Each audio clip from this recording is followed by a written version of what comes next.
Right now with capitalism, all of the gains in automation, it goes to the owner class.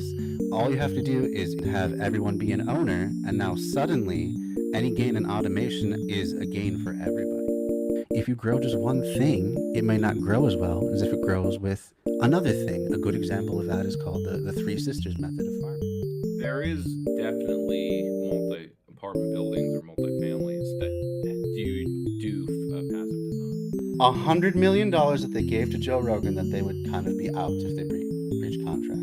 Is that a bigger number, or is 2 billion a bigger number? I don't know, It's a Zach. tough This one, I is know, really hard. and maybe Yes. comparing numbers is not Jeremy's strong suit. Gotta go kill a Jenny. I still don't think you should kill her. I don't think it's a good idea. It's a ghost, dude. Welcome back, everybody, to Bread Theory. Happy May Day, happy International Workers' Day to everybody. And tonight, joining me on the program is again Dan Platt. So happy May Day to you as Hey, well, Dan. hey. I did absolutely nothing special whatsoever, except for Yeah, I this. have not either. Though maybe in a future year I'll do a meetup. Maybe there was a meetup of socialists and I missed it, but It'd I'm be missing it. nice. But I didn't take the day off. It's interesting when you do business unionism work, how divorced it is from the kind of when you're doing activist union stuff. Oh So if yeah, like if I I was bet. doing IWW stuff, oh May Day is the holiday. It's our day. Mm-hmm. And when you're business unionism, nobody mentions it at all. Except for Yeah. my fellow socialist who mentioned it to me 2 weeks ago and that he was taking it off or whatever. And I was like, oh yeah, I got to make sure I take it off. And I just totally forgot because the union business is. I'm gonna actually after the stream's over, I'm gonna finish what I got Oh, because we nice. had our spring meeting, basically Mm-hmm. our union pizza party, not management pizza party. Yuck. Yeah, Union right. pizza party. Yay. Yeah. I was trying to like communicate that on the flyer, but it was all taken off. Oh no. Yeah, and yeah, I don't really want to be in the union officer anymore. I'll see how long I can tough it out, but now I think staying in the building isn't a priority anymore for me. Oh, okay. I'm okay with going to. I did it. Well, it's also I had an interview with um a different office, which was a lower rank from where I could be, but it was such a chill office. They were so chill, man. You wouldn't believe. Yeah. So chill. They even admitted that like there was downtime or there could be downtime. So, which is like not possible elsewhere. So, um, I'm Nice. really like, huh, really got me second guessing, my strategy here. But you Yeah. know what? I think anything I'm going to learn from governing, I've basically learned now with the trainings and stuff. But I feel like it's a little exploitative to just take the trainings and run. But more like dipping out when convenient. And so it isn't convenient. So I'm going to tough it out for a bit longer. But there's just so many, it's just, I'm being confronted with all the things that business unionism is criticized for. Um, and it came, sometimes when it really hits me in the face, I just get really close to losing my temper. Like a Yeah. fight or flight response almost. Like I don't want to be dealing with this whatsoever. So Um, is it just the lack of solidarity with other trades and other unions, or what is it that bothers you so much? It there needs yeah there's probably a good social history term for this, but where the it's not just the personalities involved, but the conditions that create the personalities, and the it's basically a feedback loop of insularity. The rules, and I'm going back to the laws of America and the court rulings that limit union activities to basically contain them. And this goes back to the 40s to the 60s, the golden era of unionism was also when unionism where you had these rules being laid down that unions are basically just for getting benefits to the workers at that workplace. And there were lawsuits about, misuse of union due funds. It's like, oh, they're spending my dues on all this stuff that doesn't affect me. At least I don't see it. Maybe it Yeah. was a Citizens United kind of thing, or Janus. Maybe it was just like Janus, but there's a limit, at least on our union, that we're only able or allowed to spend 30% of our dues on direct membership benefits. So social events, gifts, what have you. If we were sponsor things, this would all go, like, it has to be under 30%. The rest has to be basically oriented towards the union business. We have to justify, how does this have to do with the union, our unit, our workplace, and how are we getting the best contract? So but then you can wrap up all these things like, vacations and stuff, as if they're working vacations. Obviously we're doing conferences, and the thing about conferences is they're cheapest if you're in a vacation destination, because that's where all the cheap flights go, right? So Hmm. having them in Vegas or um, New Orleans, um, but then it feels opulent in a way, and Yeah. but then again, it's like, Excessive. you think of how, well, why shouldn't unions be able to pay for, again, once you and this, I think, I was the fact that, like, we actually have a budget the size of, like, one of of our own salary, 30,000 and 60,000. It's like, yeah, we can actually pay full price for the kinds of things that capitalists pay for all the time and don't give a second thought. And Right. so you get union bureaucrats or labor aristocracy, we have these terms, um, who spend money like a petit bourgeois person, and they act like it because they have these resources. And Hmm.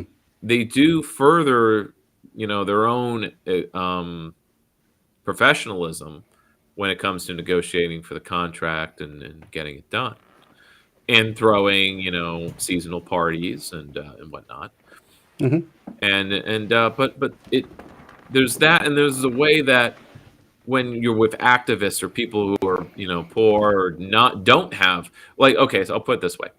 I was just so we're putting together, we have this budget. We can just spend the money because we have the dues, right? This is actually what any grassroots org wishes they had, right? Hmm.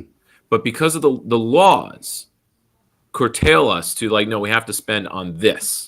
We're Specific like stuff. we're a Activities. Yeah. nonprofit because we're a legal entity. We just can't spend it on other unions or other union drive. It Mm. has to be on our union drive Really?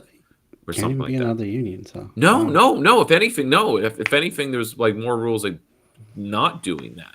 We can't Huh. even spend it on our own memberships, up to a point. Because in the past, you probably had union leaders who would only, buy gifts for their friends or something like Yeah. that, Yeah. and it I was suppose. there was assholery happening. But Hmm. um, but meanwhile, so, like, I also helped. I volunteered, and I got, like, a T-shirt and some pizza as payment, instead Not of an bad. honorarium of $100, but helping with a music fest. And with that, there's no membership dues, or, I mean, you can collect, the ticket sales, but the funding for this music fest put on by my activist friends comes from the petit bourgeois of the particular business district. It's a Uh-huh. music fest along our main street, Hmm. and the sponsors are all of the businesses of the main street, and they're putting in the money for that. So, like, the base is petit bourgeois, and the result is paying musicians and having two smaller concerts. And meanwhile, like, when you have an org that's actually supported by dues from a membership, a big working class membership, and we spend it on a pizza party and water bottles, which is, or when it's a Christmas party, we spend 600 on a DJ. We Well, I would oppose this, and I'm, again, I don't want to have to fight for anything with this, but like, because we don't really do consensus. But at the same time, it's like our last year's Christmas party was at the casino. It was No. Oh. $10,000. Oh, wow. And I'm thinking, if this was, when I was at Occupy, our budget was $200 or something. That's how much we were willing to That'd be a spend. good budget, yeah. And for the most part, everything was donated. You do the ask, and you get everything donated, and you have an event that's probably just as good, just as successful, helps as many brings joy to the same amount of people, 80 or so, and you do it on a few $100s and not 10,000. But it's like, well, we have the money, and it's not like it gets taken away if we don't spend it. But I think if our budget were to if our standing budget were to decrease, like we spent less, I'm not sure we don't get a smaller rebate check. I don't think, but we basically just have this money accumulating, and then what are we spending it on? If we're not spending it on, I don't know, laptop again. The Prez gets what she wants because she's been so what you have is a labor aristocracy of people who have been at their positions for a very, very long time. They want to grow. They want to be good activists, but they just have to be told over and over again that they need to actually talk to the membership. But the paradox is that's its own job. And they're not paid organizers. They are, they are workers who have stepped up as volunteer chapter presidents. Gotcha. Now, there are these guys who are called labor relations specialists, and they're the people that we rely on, the union relies on, to go from workplace to workplace and actually solve problems, especially when it comes to someone getting fired or disciplined. They're the people who are the actual professionals, the expert. And I'm like, well, I guess we need a small army of those people, and those could be, like, we need to hire organizers. Or we could hire ourselves. I resign from my current position, but then, of course, that is sort of the paradox of workplace unionism, that you're working a job at a place and you're expected to do all the work of organizing and politics. I don't think you can do both, or at least not in the modern era, where when you're a politician or doing politics, that is a full-time job and it is a career. And I guess that is a big critique of that. But what else until we're like outside of the labor system? How else do you do politics? How else do you do it? Yeah. We can't wait for post-scarcity. We get post-scarcity by doing politics. So yeah, it's a big. This is what the left needs to be thinking about, and I think our videos, 2 of them at least, today will. In the next 2 hours, we'll dig into that with these videos to think about that. Nice segue. Thank you. It's what I do. But yeah. So I won't feel too bad walking away because I just do not like the president. Okay. Hopefully, I'm not being too public, but I don't think anyone who matters watches us. I mean, no one is watching at the moment, so. Oh, but this is a projection here that, like, you have labor aristocracy, right? And that kind of implies that their children are also going to be union bureaucrats. Yeah. But that's not really the case, is it? What do you think the children of labor aristocracy end up doing? I mean, I guess a wild guess. Entrepreneurs. They go up a class, and they become petit bourgeois. Yeah. And maybe not small business owners, but like doctors, lawyers, and other professions where they are petit bourgeois in a way because they're their own business people. If they have their own practice or, they're at the level of that. Sure. So that's something to think about too. Because it's not like they pass it to their kids, because at the moment, none of these old folk union people have heirs. They've never been able to train heirs, and that goes for any activism post 1970. There's no heirs. There's no sponsorship. I mean, you just hope, if you're an old aging hippie or something, you're just hoping that there will be a young person who joins and starts volunteering, and you are able to pass it on to them. Mhm. But that only seems to be possible in the organizations where there's actual salaries, like here in Albany, United Tenants, or another such orgs that are half funded by the county or something like that, or have a very stable financing. So contradictions all around. Indeed, yeah. That is difficult. All right. Well, shall we get into the videos? Yes, Because as I we're throw. already an hour past the time when Well, I that's intended not me. to start. No, that's me. That's totally me. I own that. I just As I twirl I my don't get off. mustache. I don't get off work until 5, and then I have to my Yeah. time 6 Well, I get when we off at start. 5, So but yes, I don't have a family. yeah, yeah. I'm unloved. No, it. I mean, it's squeezing in fast food and racing home too for me. So Okay, so let's get started. anyway, yeah. So you want to start with the David Graeber then? Sure. Okay. So this is a condensed video. It's really dense. As far as what he's saying, I think we'll be pausing just to kind of so we can absorb what he's going over, because he goes through like 5 different topics as he's kind of going through, and I think I may actually this might be the opportunity to take notes. Okay. Because I wanted to take notes from this and apply it later Cool. at some point. No problem. All right. Well, here we go.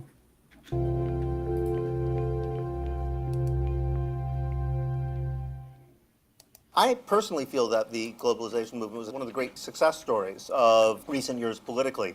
I came to the realization that what we were essentially doing at that movement was we were fighting a planetary bureaucracy.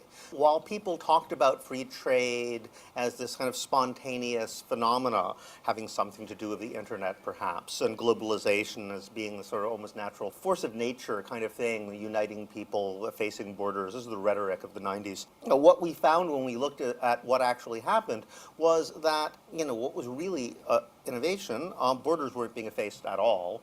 If globalization is the free movement of people, products, and ideas, well, products and capital were moving around, but people and ideas were not, in fact, much less so.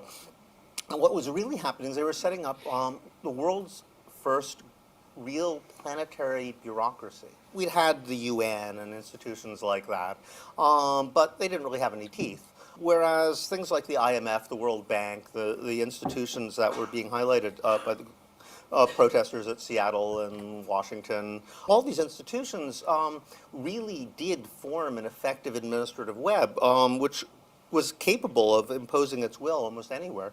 And we came to realize that there's these trade organizations, and then there are these transnational corporations, there's these international financial institutions, and finally NGOs. And they form this kind of a web whereby policy decisions, if you're in Nepal or Tanzania, simply aren't being made locally at all anymore. No one really talked about it as a bureaucratic structure because somehow it was all supposed to be discussed under the rubric of globalization and free trade. And I came to realize that the theme of bureaucracy is a really important one that no one really talks about anymore. I did a Google Ngram search, those things where you can look at the number of times a word appears as a percentage of all words in all books over time. And if you look at bureaucracy, it sort of goes up and up and up and up until about 1973 or 4, peaks, and then it just goes straight down. So people stop talking about bureaucracy. On the other hand, if you feed in a word like performance review, additional documentation required, everyone just went straight up like that. So the amount of actual paperwork and bureaucracy that fills our lives is increasing apparently exponentially. So and I thought that this is a real political problem as well, because the right at least has a critique of bureaucracy. It's a very bad critique, but it exists. And it's this very simplistic market versus state sort of thing. Goes back to 19th century liberalism, and the line is simply that, well, government imposes all these insane, stupid regulations that stifle individual initiative. You need to unleash the market. And when I did a little research on this, I discovered that any market reform that intends to reduce red tape and bureaucracy will, in fact, produce more regulations, more paperwork, and more bureaucrats than existed Pause that. before. So he's going into like his book, Utopia of Rules, which I have, and I may Yeah, need I've to not read that one. reread. I may need to reread it myself because I didn't take absorb too much of it. Unfortunately, I mean, there was just a certain chapter where I was really enthralled, which was towards the end of it, which is about Batman, but use of constituent force. But it's basically just start using Batman as a vigilante to talk about how just the paradox slash contradiction of the law is established. We have a society where violence is not used to solve problems and mete out justice or determine anything. We have laws against use of violence except by the state, which has a monopoly of violence. Well, how did the state get this monopoly of violence? Through acts of non-sanctioned violence. The Continental Congress were terrorists, terroristic rebels, and or upstarts rather, with their own that could hire an army. But they had no authority to do that, not by the existing authorities of the day. So our Constitution is just what gives it authority except use of monopoly of violence Right. and Yeah. on this continent. Right. So it was more that the crown couldn't exert a monopoly of violence in the continent. So, which is kind of what the French Indian War, well, the King George 7 Years' War was kind of about. All right. I've tested this on a number of cases. I believe is always the case. Essentially, we now have a situation where public and private bureaucracies have fused together so thoroughly that they can no longer be told apart. Example I always give is a bank. I was on the phone not long ago with my bank in America. I spent about an hour and a half, classic bureaucratic runaround. One person sent me to another. I had to re-enter data 25 times. It kept getting lost. I got sent numbers that didn't exist, and so forth and so on. I realized if you talk to a bank official about this sort of thing, every now and then I've complained, they always say the same thing. They say, well, there's all these government regulations, which is true. But then if you look at how the government regulations happen, essentially the banks write the regulations. They give, bribe money to the politicians. They call it campaign contributions. So they bribe the politicians or lobbyists show up and say, here's how we'd like to be regulated. They do a little bit of negotiation, tweak it around a little bit, and pass it as law. So if you have these banks who are like regulated by systems which they kind of half create, I mean, is that a public bureaucracy or is it a private one? You can't tell anymore. And that over and over again, there's this confusion. And I also realized that the profits from capitalism nowadays are essentially derived from this fusion of public and private bureaucracies increasingly. And what they call finance. Of course, finance is really just other people's debts. It's really about collusion between and private interests to create mass indebtedness. You can see this with the craze for certification, which is also a classic feature of bureaucratization. You insist that more and more professions you need various types of degrees, and then to finance the degrees, it's usually the people who are profiting off the financing of the degrees who actually push through the legislation. You could say that the real driver of capitalist accumulation right now so there's a is cut actually utopia. I was noticing that there was a cut there. I didn't. Oh. I think I must have been. I was listening to this on at work, so I wasn't watching, so I didn't notice there was a cut. I see. So this is a different part of the talk now. Okay. Yeah. Utopianism. In the classic sense of the term, I mean bad utopianism, the usual critique of, say, the Soviet Union or sort of state socialism is, well, they tried to force human beings into a shape they wouldn't go. They had this idealized idea of how people should behave. They set up rules based on that, and then when people wouldn't behave that way, instead of saying there's something wrong with our rules, they said there's something wrong. Punish them.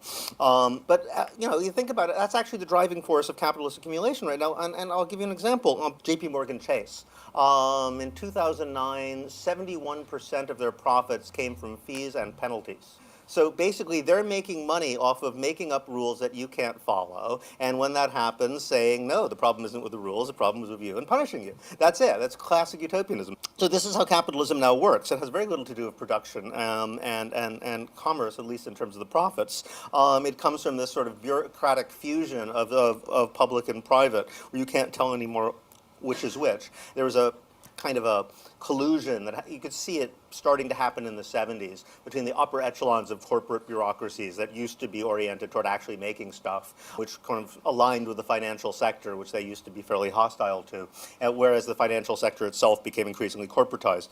So this new class sort of set off on various directions. A lot of what happened with technology, for example, it would be hard to understand except in the light of that realignment. Suddenly there was a sort of massive shift away from the sort of space age technologies that everybody was talking about in the 60s toward information, medical, and military technologies. I always like the line that, you know, the American Apollo moon landing was the greatest historical success of Soviet communism. They never would have done that had it not been for the Soviet Union. And once those guys were no longer really a technological threat, they sort of shifted. So there was a huge shift toward information technology. I'm old enough, I actually remember the 70s when computers were were kind of a joke. Whenever something went wrong, everybody's like, oh, let me guess, the bank had some computer, right? And now we've got to the point where the only part of our infrastructure that always works are ATM machines. I think this is incredibly symbolically important. It never gives you the wrong amount of money. Right? So it gives you this idea that finance is the only thing that's really real. The only thing, the escalators don't work, the trains don't work, the infrastructure doesn't work, but the money always works. And the final aspect of this is the idea of paperwork as value. I really think the ultimate idea that they're trying to spread in many subtle ways through all of this is that it's actually paperwork that produces value. This goes from every level to where being poor is now a full-time job because all you have to do is paperwork proving that you're worthy. But as you go up to the echelons, what is financialization really? What is a securitized derivative? I mean, it's really just really elaborate paperwork. The most valuable things are these forms assessing the value of things. The question is, how can we break through this? And I think the global justice movement was a great example because it was the first great global anti-bureaucratic movement, even though it came late to the realization that that's what it was. So after 2011, the sort of wave of revolutionary movements that swept the world in 2011 can be seen as the second coming of the global justice movement and the principles that it developed. And those are principles of direct democracy and direct action above all. You need to expose the existence of these giant bureaucratic institutions you aren't supposed to think exist. So the idea of those movements was to pose a directly democratic alternative, to essentially demonstrate to people that we have accepted a bureaucratized view of existence without realizing it.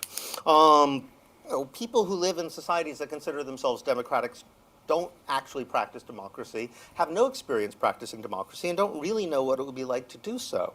We're all taught in 1,000 subtle ways through this sort of infusion of bureaucratic principles in our lives that democracy wouldn't be possible, and don't even realize this is happening. But if you try to demonstrate that real democracy would be possible logically, you just couldn't. On the other hand, if you show people, it has an amazing effect because it immediately opens up horizons. If people sit down and say, wait, 80 people can sit in a room, or 1,000 people can sit in a courtyard or park and make a collective decision with no leadership structure.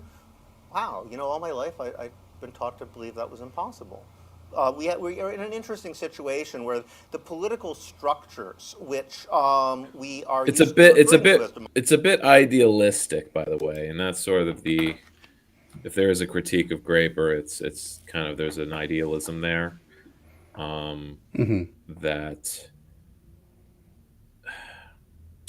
Well, I don't leave it to me. There's the What is Politics channel.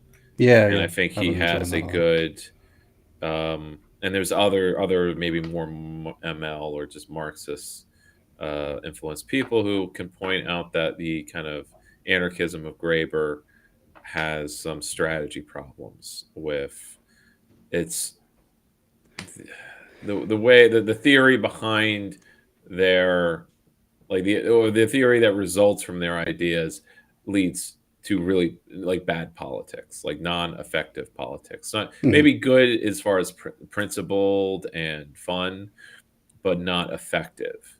Right. Occupy did not grow into an effective movement. Right. It struggled to at the end, in its second half, it just struggled to have public space to actually, to retain space for itself to exist. It wasn't allowed to, so there's suppression. But our histories are always about masses of people overcoming such restrictions by asserting their autonomy. Yeah. And we had some crowds, but we couldn't maintain that for longer than I guess it took in the 70s when there were victories, like of the People's Park in Berkeley. Sure. That took a few big mass demonstrations, and that was enough to get the city government to acquiesce and recognize the People's Park as, okay, it was university property, we'll now shift it over to being public property. But what happens when the local government, entrenched in its secure electoral position, doesn't? You bring out the masses, but those masses aren't organized to vote, and they're not recognized as organized to vote. So the elected officials don't give a shit. They're not actually threatened. They weren't threatened True. by Occupy. Yeah. So, I mean, we can say they were threatened because why else would they react to us and suppress us, right? Well, I don't know. That seems kind of like hokey to me to say, like, well, see, like the conspiracy theorists. It's like, see, they want me, see us, like we want to shut you up because I'm right. It Yeah. follows like that logic. Yeah. It's like, I mean, it could also be that they're making an example out of you, even if they don't see you as a threat, just so that a more effective movement doesn't come along and coalesce against them. yeah, or if we were given enough time, we would actually start organizing properly. Yeah, exactly. But That too. that's again, if we're only going to be led by anarchists, will that happen? I don't know. Yeah. Yeah. And I think that is a fair critique of Graeber's theory of organizing, because he did seem to kind of just think this stuff was going to self-assemble and eventually just run itself without any sort of central directive or whatever. Well, I mean, it's just like it can have a lot of gas. I mean, it takes a lot of gas. He's right in that you can go to a park and make a collective decision with 70 people. Yeah. But you do not want to do it every week. And well, that's true as well. And you don't want to do it to decide garbage pickup. Yeah, exactly. Not every issue either. But at the same time, you just don't want some labor aristocrat deciding garbage pickup either. So obviously, there's direct democratic middle grounds too, and that's what we've been exploring with our utopianism series. So we're discussing our good utopianism, where we do want to work with what people are actually capable of, and not put people in the box. But yeah, so let's keep going there. So I just wanted to expand on that. Democracies are, for the most part, things created to suppress what the people who created them thought of as democracy. I mean, when I try to annoy Americans, I always point out nowhere in the Declaration of Independence or the Constitution does it say anything about America being a democracy. There's a reason for that. The people who created the Constitution hated democracy and said so all the time. Polls always show the same thing. And you have Republicans who are proud of that. Oh, yeah. Yeah, it's become... We're not a democracy. We're a republic. Oh, we're a constitutional republic. Fine, then. Republic. Yeah. Well, then stop. Well, is freedom mentioned in the Constitution? Maybe, but yeah. Shut the fuck up about your liberty, or whatever, or having a voice. Then it's not. Oh, if it's not a democracy, then I guess you don't have a vote. Then. Yeah. Why do you think you have a vote? Because you're white. What is it? Your money? Yeah. It's the money, isn't it? Of course it is. Then you get. Then you can get to the real colors. But yeah. That's why they feel comfortable railing against democracies, because they feel like they would still be in the They'll have a voice no matter what. Yeah, they have a truck. Hates politicians and is kind of dubious about the very idea of government. But think about it, like if democracy means electing politicians to run the government, how could that possibly be true? Clearly, democracy must mean something else to people. They're just not quite sure what it is. When the thing runs amok, it becomes self-reproducing. And it seems to be what we have now is a political system which has essentially become, for the last 30 or 40 years, a war on the human imagination. We talked about that sort of ruling class freakout that happened in the late 60s and early 70s about the prospect of unchecked technological advance. Really affected the consciousness of politics from then on. That the people running things in real positions of power either were in college in the 60s or were kids in the 60s. Can you go back a minute? Absorbed this. Sure. Sorry. Okay. Hates politicians, and is kind of dubious about the very idea of government. But think about it, like if democracy means electing politicians to run the government, how could that possibly be true? Clearly, democracy must mean something else to people. They're just not quite sure what it is. When the thing runs amok, it becomes self-reproducing. And it seems to be what we have now is a political system which has essentially become, for the last 30 or 40 years, a war on the human imagination. You know, we talked about that sort of... Okay, he's talking about bureaucracy, by the way. Bureaucracy run amok. Yeah. Destroys imagination. So that's kind of dropped there. That happened in the late 60s and early 70s about the prospect of unchecked technological advance really affected the consciousness of politics from then on. That the people running things in real positions of power either were in college in the 60s or were kids in the 60s, were at an impressionable age, absorbed this. Almost everything about the way the governments and systems have been set up under their aegis, consciously or unconsciously, has been designed to prevent that from ever happening again. By constantly narrowing political horizons, it's partly because the existing system can increasingly not justify itself by its own merits. You know, traditionally the major arguments for capitalist system were that while it, might create great inequality, the general prospects of even the poorest are constantly going up, so people can expect to be richer than and more secure than their parents. Well, clearly that isn't true anymore. So the major argument is that nothing else could actually be possible. And this has happened on all fronts. I mean, it's happened on all fronts to the degree to which I actually believe this of what's called neoliberalism, the real ideology of the last, since the 70s, that has accompanied this financialization. Neoliberalism is really about prioritizing the political over the economic. It presents itself as exactly the opposite, right? But in fact, it's about, if you have two choices, one which will make the current economic arrangement seem like the only possible economic arrangement, and another... Just so I can take some notes here. Sure. So narrowed. So since the 60s, narrowed imagination,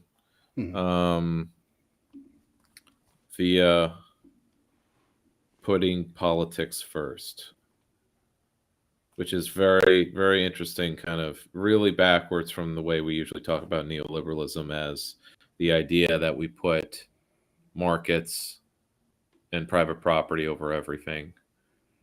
But it's really that you're putting the political, like as a class, you're putting your own interests over anything else. The fact that I guess you're a ruling class, you have economic power, so I guess you need to maintain that, but right. You're doing that politically by narrowing, basically destroying, limiting democracy, which is a political project. Not an economic one, because everything economically that happens is really just a byproduct of how narrow our political spectrum is. That's true.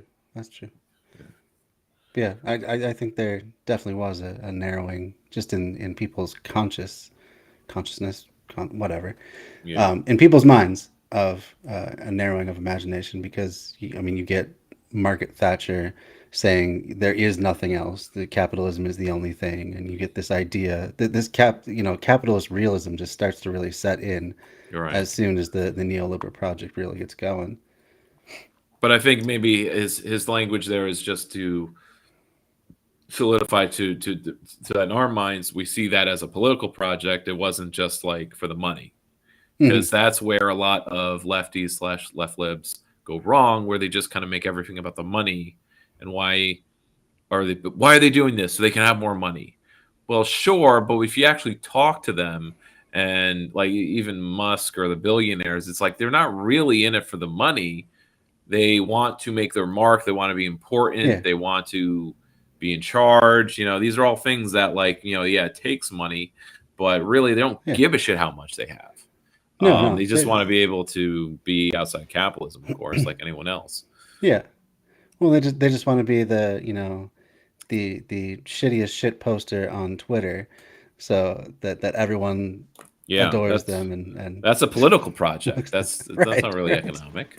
In fact, if anything, it's costing him lots of money. In fact, and absolutely, the economics doesn't matter. The politics of Elon Musk's ego which is a political project, if you can, I don't know, you can say it that way. It's about power, his own power, personal power. His own aggrandization. Yeah. So that's a good lens to look at it, like, and explain, like, why is this so fucked up? It's actually politics coming first. Their their self-interest, when obviously there's more community self-interest that is being sublimated, and that's sort of like, we are taught that way, to believe that the economics is like, all the collective interest is how good the economy is doing. And I suppose maybe, and I know some socialists who kind of do this, where, I mean, this is kind of how Howie's track, and it's also maybe the jobs first kind of socialist stuff. Like, no, the economics is actually what we argue for. We argue for putting the economics first, to the jobs, the economic growth, if we want to call it that, and not the politics. Not like, it's not we're not doing a political project. We actually want to do an economic project that happens to involve elections or the state, maybe, but maybe that's where a lot of good lefties will be just focused on some economic base building project, and saying, like, and attracting people by saying, we're actually not political. This isn't political at all. Yeah. It's about giving everyone independence and freedom that comes. Though from I'm not comfortable security. with that, of course. I cringe when anti-politics rears its head in my media. Absolutely. But it is what people are comfortable and attuned to. My brother is just upset at media that is, Tucker Carlson and national politics, and that's what gets everybody angry and engaged, I guess. Yeah. But obviously, it doesn't do any good. But it's what people see as politics, as he says. Like, the imagination is that politics is just talking heads and who's president. I mean, you have people who have convinced themselves that their vote in local elections doesn't matter. They don't have a vote. Like, my vote doesn't matter when it comes to local elections. Yeah. My vote matters when it's the president. Yeah. Right. Because of, I guess, that media, that literacy, anti-literacy of illiteracy, that the president is what matters. The president is what matters. Right. Yeah. But, like, fuck, come on, man. You can't watch the last few presidents and think the president matters.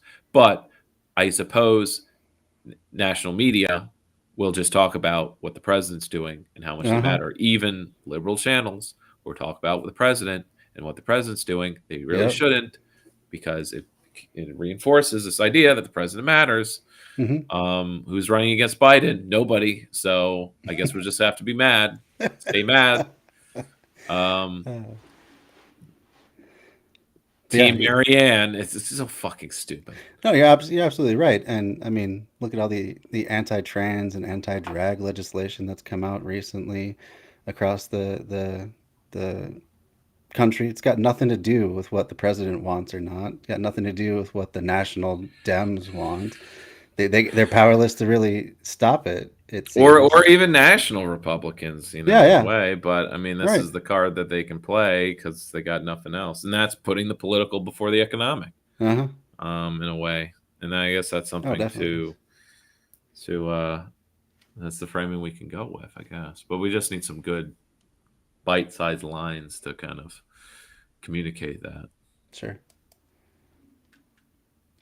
All right. Well, let's continue. Another one which will make current economic arrangements actually be more viable over the long term. You always choose the former. You always go for the ideology over the actual practical effect. As a result of which, we have a system that's increasingly falling apart in front of us, but nobody can imagine anything else. But ultimately, I think this is a revolutionary process that. I just want to say too, it keeps bugging me. I wish David Graeber was a little bit more charismatic when he spoke, because I don't know. It seems like the kind of lecture you could go to, and if you didn't know the concepts that he was talking about, you'd pull out your phone immediately. Not only would you be lost, but you'd pull out your phone because you'd be like, what is this stuffy academic droning on and on about? Like, and he's just and well, maybe his tone is like he's just exasperated. It's exasperating because he's he's been at this for decades, and Oh, he's sure. no more now, unfortunately. Right. Well, of course. So it doesn't matter how charismatic he is. Well, I guess if we want to use clips of I him, mean, it does if we're going to but use it for just yeah. to learn from. Well, he is but- charismatic when he quotes other thinkers who are more charismatic than Hmm. him, I guess, with the line of like, we can imagine, people used to think that the divine right of kings was forever yes. until it wasn't, until people Yeah, mobilized and then it against wasn't. it. And it was also, I think it was something. It was actually in What is Politics, mentioning this as a critique almost, that you had a full peasant uprising in Great Britain, and they couldn't, or maybe this is something from History of Everything, that you have full peasant uprising. They literally had the king and the nobles at their mercy, but because they believed in the divine right of kings, and the king said, "Okay, I'll sign you these rights," and they were like, "Great, mission accomplished. Let's go home and party." But this was only so long as the army was in France fighting a war, fighting the 100-Year War. As soon as they came back, they killed all the leaders and all of the. They killed a bunch of peasants in their beds, and the organizers, and thus the peasant, and the rights were rescinded.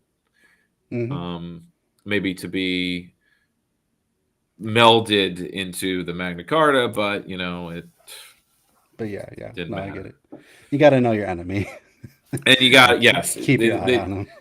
And be imaginative.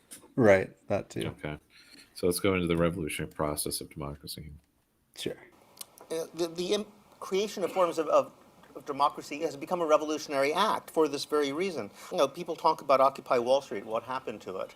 I was there for about 8 months in New York right after the evictions from the park, and we tried every conceivable way of setting up a public space, and they just changed the laws constantly. Essentially, the First Amendment, when it comes to the freedom of public assembly, has been repealed in the U.S. I mean, which is an amazing panic reaction to a bunch of guys just sitting around in a park.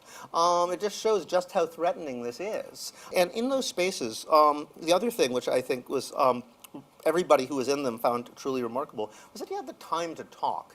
And suddenly here we had these people who could like actually hash out a problem for as long as it took, even if it took 2 days. No one was stopping them. The topic of debt came up over and over again, because debt, strikes a very fundamental idea about what people basically owe each other.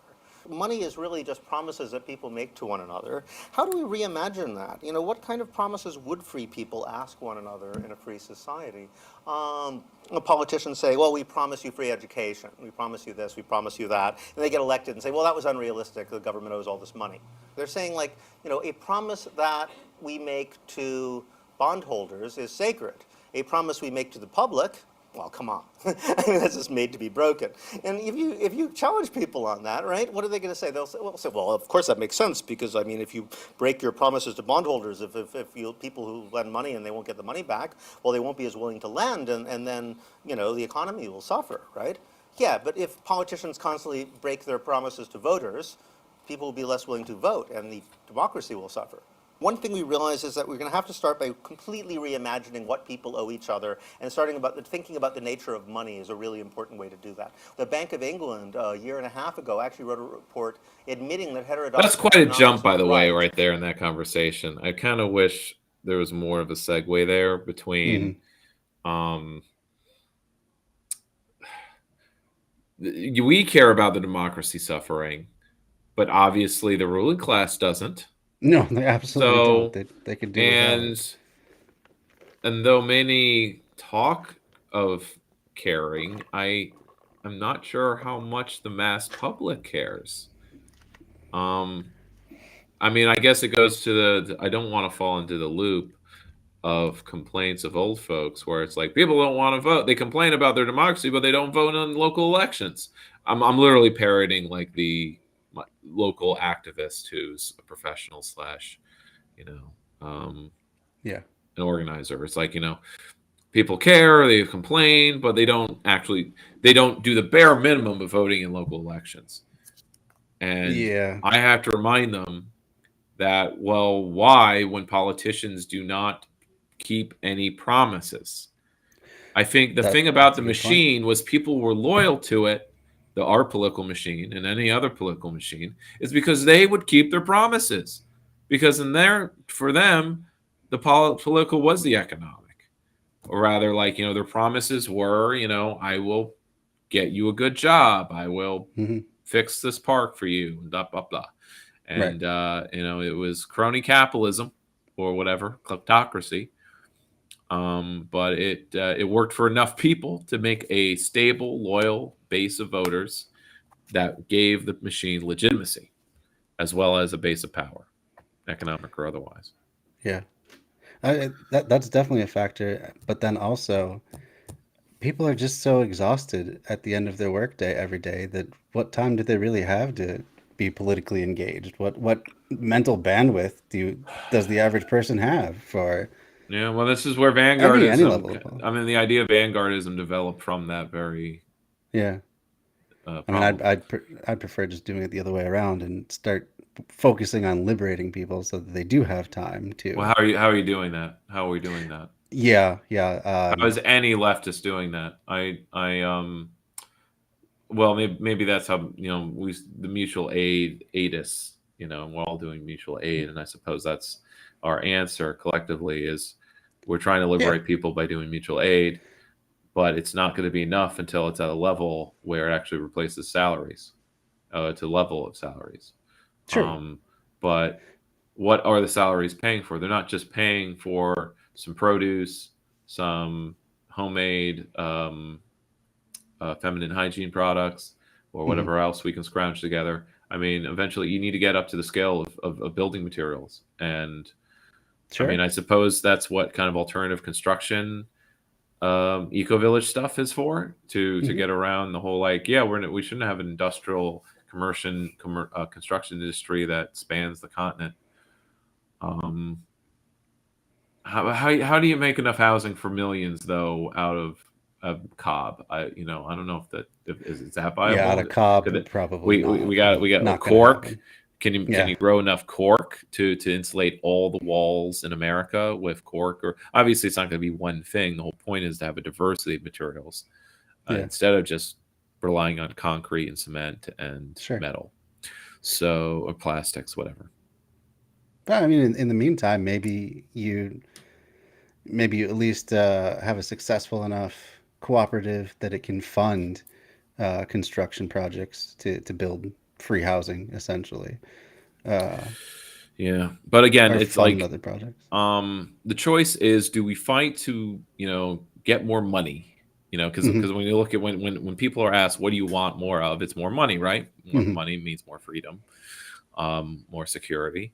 And it's like, well, do you want to fight for more freedom, or do you want to fight to overthrow the system where you need money?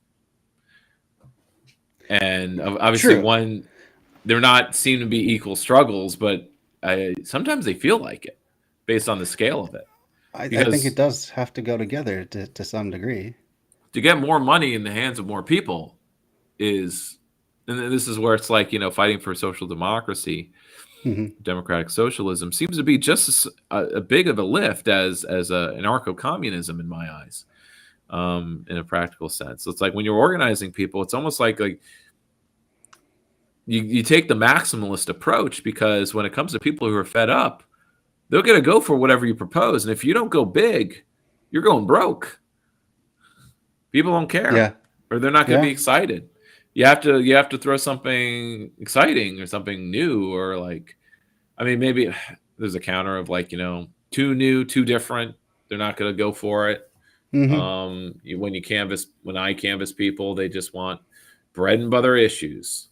And what does that mean? It means being economic, though, not political. So, right.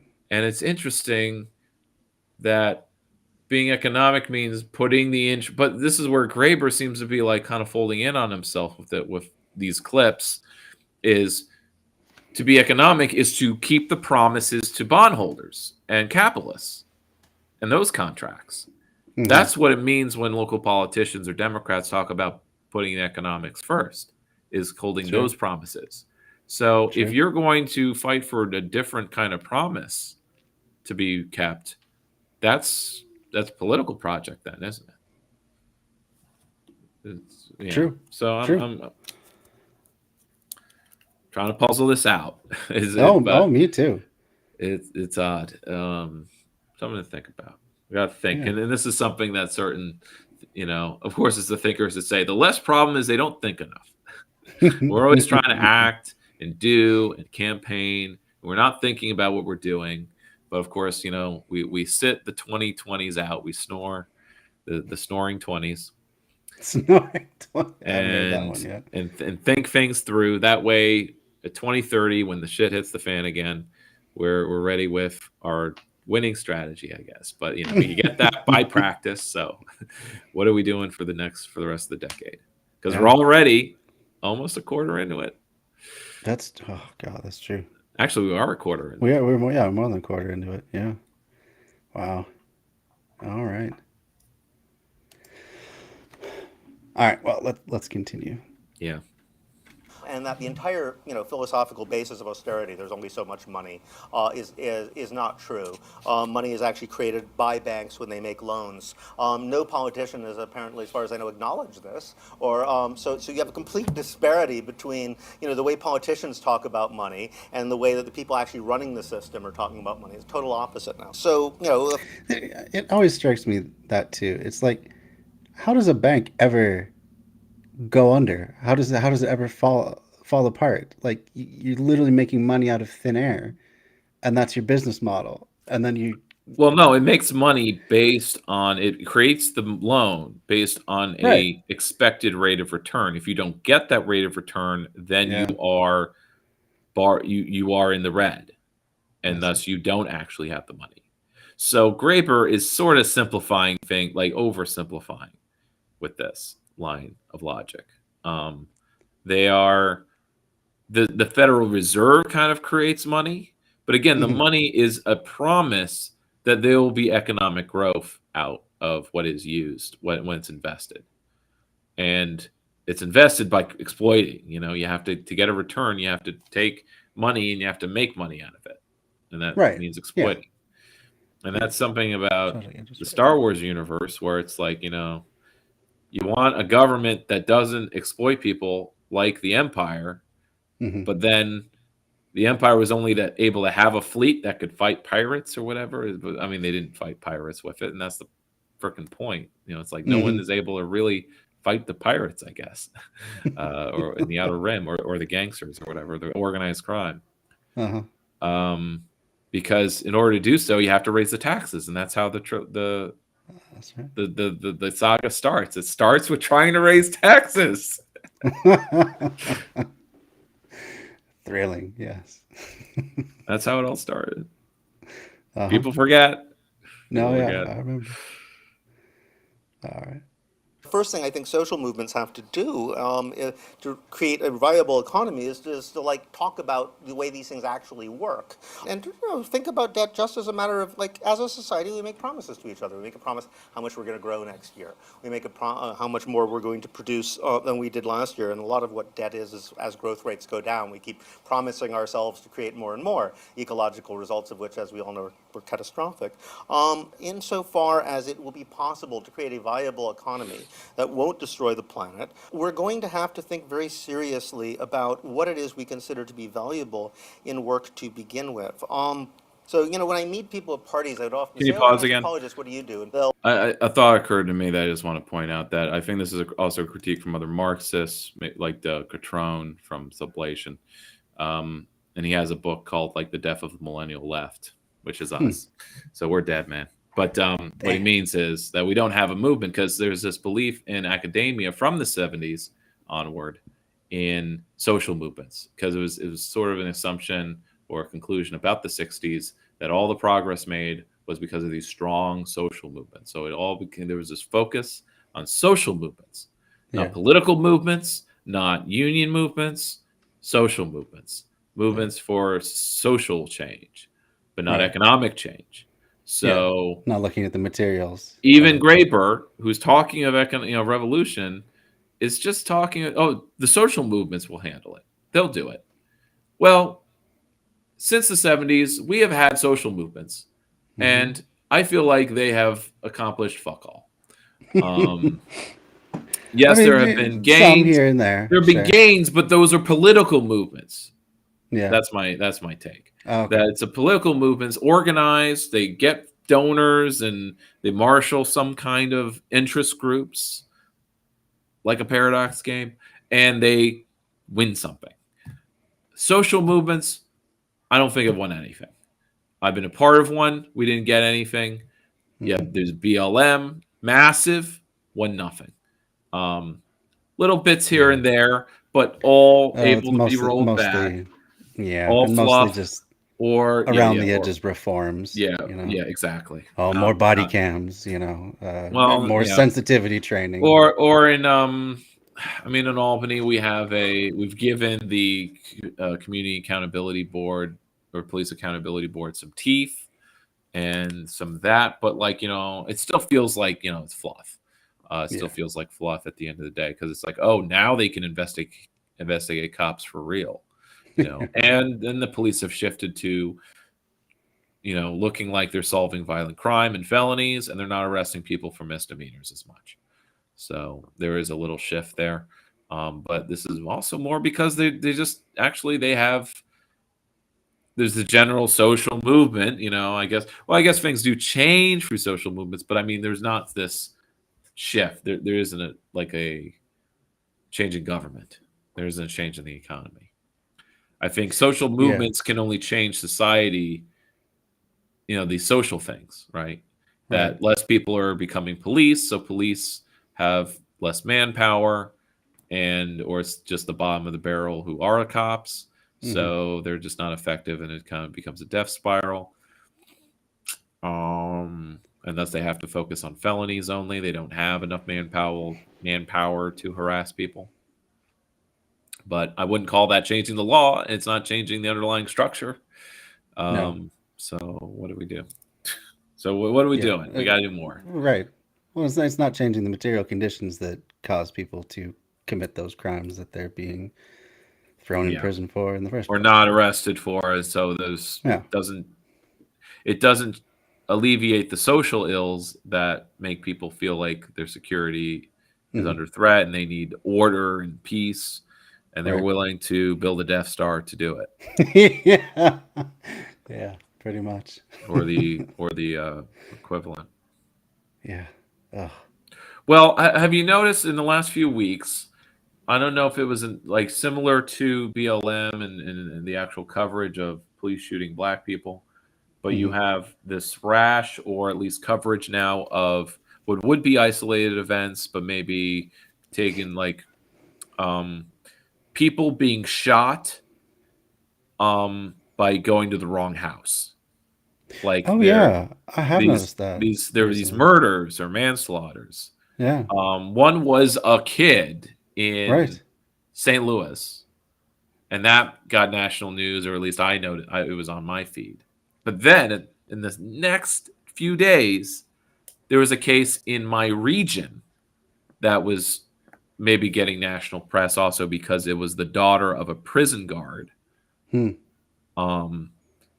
But these are all white people now. It's white on white crime.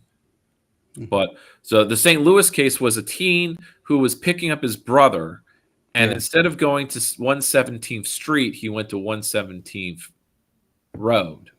Yeah, which are parallel because urban grids are like that. Oh, yeah, there's a part of Minneapolis that's just horrible for that. Yeah. And but this is St. Louis, and you basically had a Gran Torino type of character, I guess, who literally just shot this teen because he rang his doorbell. Yeah, you shot him in the back too, I believe. Because he was trying to leave and get to he had to go to someone else's house and ring their bell, and they helped them and got an ambulance. So in this case, in Greene County, Clinton County, anyway, a nearby rural county, these are boonies, but where people are really the character in the Powerpuff. Did you watch Powerpuff? Yeah, Powerpuff Girls. You had the Fuzzy Lumpkins character. He's like, get off my property. You do have people like that in rural New York.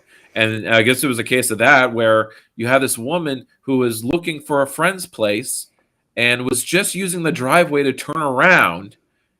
and he shot at her in the car or something like that, Oh, jeez. and killed her. Oh, you know, it was as she was doing the K turn to like pull out. Sure. Maniac. Now, of course, I don't want him to go to prison. I want him to go door to door to every rural homestead in New York and explain that he did something wrong. And you shouldn't be paranoid about people turning around in your fucking driveway. Jeez. Or that everyone who pulls into your driveway isn't coming to fucking kill you or steal Yeah. your nothing, the shit you have that no one cares about. Anyway, sorry, I had to rant about that because it's, you know, maybe it's just that media pattern where what something interesting happens, and then you'll get reporting of similar instances that probably happen all the time. Yeah, and that's they when just we get look at boosted to the national news. when we look at gun deaths, you know, how a good chunk of it is murders like this. Yeah. Yep. Yeah, that is interesting. And castle doctrine, which is, I guess, now the national law of the land somehow, is empowering people to do this. Yeah, they feel they can just do it with impunity. Yeah. Like if they end up being wrong, well, laws still protect them. And in blue states, you know, and it's But how much is it happening in red states and it's not reported? I hear about how the crime rate around Memphis is super high. I'm like, well, what kind of crime is it? How is it so much worse than Chicago's? What makes it worse? What is is it because it's white on white that national media doesn't give a shit? Probably, yeah. They can't just or is it more use it as a dog whistle as much? Yeah, or is it more stochastic, or it is just so random? It's all these random, just everyone's so more aggressive. Yeah. Okay. Hard to say. Let's keep going. They'll say, well, you know, actually, I'm the senior East Coast vision manager for this. I mean, we write reports and then have meetings and give them to other people who have meetings about the reports. A huge percent of the workforce, I thought, you know, 20, 30%, where it's sitting there every day thinking, I'm not actually doing anything. I hope nobody figures it out. I mean, how could you have dignity in labor if you personally believe your job shouldn't really exist? Factory work has gone down precipitously, even if you count China, India, and places where it's still going on a lot. It's not nearly as much a percentage of the population as it used to be. You know, people think it's all been replaced by service work, but actually domestic service largely disappeared. So the total amount of service work hasn't gone up that much. But administrative and clerical work is like, you know, quadrupled. The whole sector has gone from 25 to 75% if you include service of the economy. And these are all those guys sitting in the office hoping nobody figures out they're not doing anything. How is it? Especially, you know, you can see how in the Soviet system they're making up jobs to keep everybody working or looking like they're working because they have a full employment ideology. Capitalism is supposed to be the opposite. A private firm should not be hiring people who don't do anything. You know, in the 19th century, social movements are actually quite successful in inculcating a labor theory of value. And it was an industrial-based, you know, labor theory of value. It took the factory work as a sort of primary idea of work. Had enormous social effects, but it was very flawed because it was very androcentric. It had to do this ideal of productive male factory labor as this kind of paradigm for all work. And as a result, it was kind of easy to attack, so that suddenly you have this counteroffensive in the 20th century where this idea is replaced by the notion that really productivity comes from the brains of entrepreneurs and you're just a bunch of robots, you know, sort of carrying out their commands. So then the question became how to validate work. So they really pushed this originally Puritan idea that work is just valuable in itself. It doesn't have to produce anything. So in a perverse way, the uselessness of the work actually became a virtue. Because anything that made the work fulfilling sort of undercut that disciplinary role of work. So, and this is the way people think nowadays. You know, if there's any way somebody would get any pleasure or fulfillment out of a job, they think they don't have to pay them. Or there should be some way that they can get them to do it for free, right? You know, real work is work that's meaningless. You know, that's how you have these corporations that don't feel they have to pay people to do art or translation or, you know, anything that you might do because you actually have some interest in the subject, but are willing to shell out all this money on corporate lawyers and strategic vision coordinators. And I think that the only way to shift this is we really need to move toward a new idea of what is valuable in labor. So during Occupy Wall Street, we had this web page called the We Are the 99% web page, where people could talk about their life situation and why they supported the occupations. 80% of them were women, and even the men were almost always in caring professions. But they all had the same complaint. I want to do a job where I care for other people and benefit them in some way. But if you want to do that, they'll pay you so little that you're in such debt you can't take care of your own family. So I think we are at the brink of a reformulation of what work is and what is valuable about it that could really lead to a reformulation of how we organize everything. I think debt cancellation would be. This is what he kind of advocates for, theoretically based, like the caring economy, the value of labor is based on how much you have to care about it. Yeah. And that's how it's usually put in terms of the nurses and the teachers are our most valuable workers. They're the ones that should be paid the most. Right. Or that, but maybe it's just, I don't know, some part of me feels like it's just a shift towards the fact that I guess he pointed out, service economy doesn't actually mean domestic service or service workers, but service as in what I do is technically service economy. Bureaucrats are service economy. Don't make a product. So Clerical and administrative. That's the sector that we need to downplay. So I guess he's not. It fits. It fits. Idea that debt is a sort of absolute moral obligation. Some idea of basic income is really useful in separating the idea of labor and compensation, because ultimately I think that markets such as we have now are not rational ways of allocating labor at all. They just make people work more and more whether there's anything to do or not. People are now complaining. Yeah, but as we were looking at in that jobs guarantee video, there is a lot to do. It's just that a lot of people are not doing useful things, but they could be.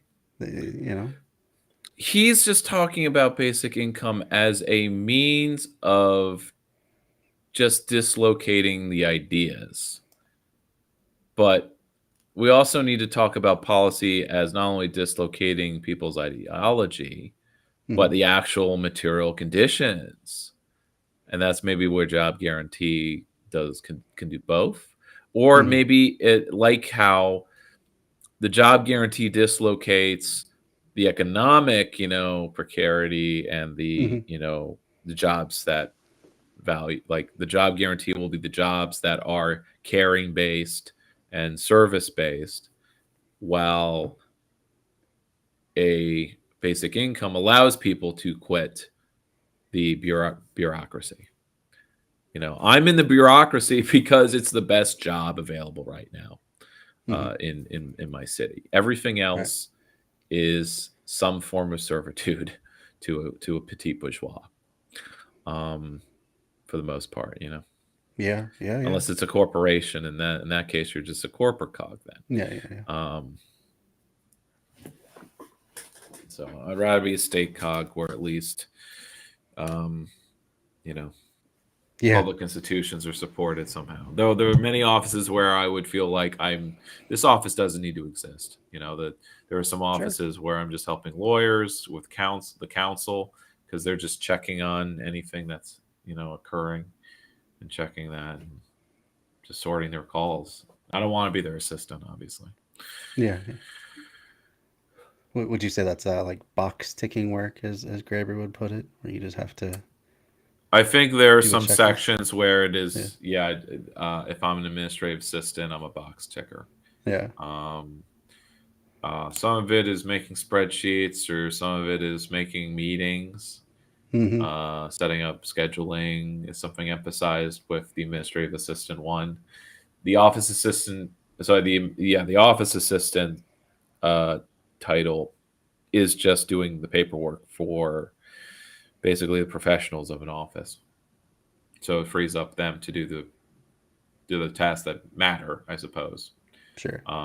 In one office that I might be shifting to will be the people who are inspecting the adult education facilities.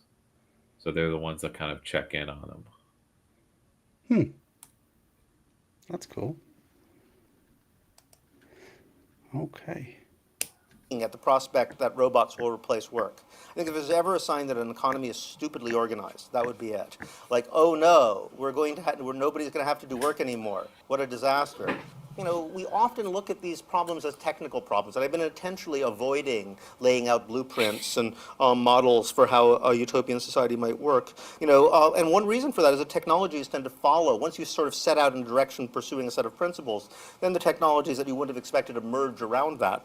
You need to think about how to unleash popular creativity. And that I feel like there that's was a bit cut confusing. there. Yeah. There was a cut there. Because I Now felt like, again, so when I say this video is dense, I guess it's because it's just a cut up of all of the good points from it's a basic. 2-hour lecture. So Ah, it yeah.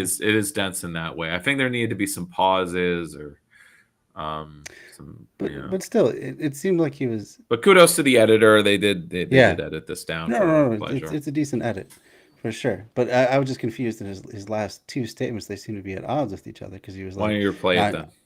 Okay. I'll go back. But he was like, I'm intentionally not laying out my vision, Yeah. and yet if you have a vision, the technology will follow. So that's.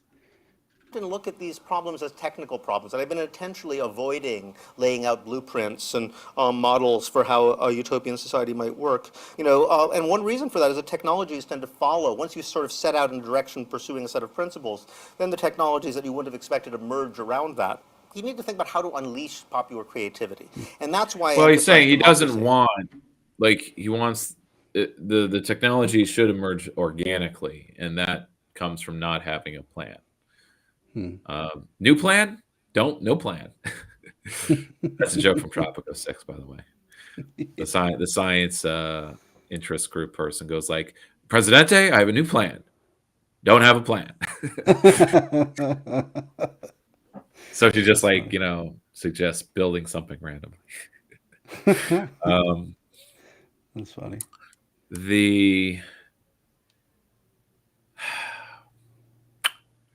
Well, it's just if you just don't want to, like, an anarchist does not want to be hemmed in.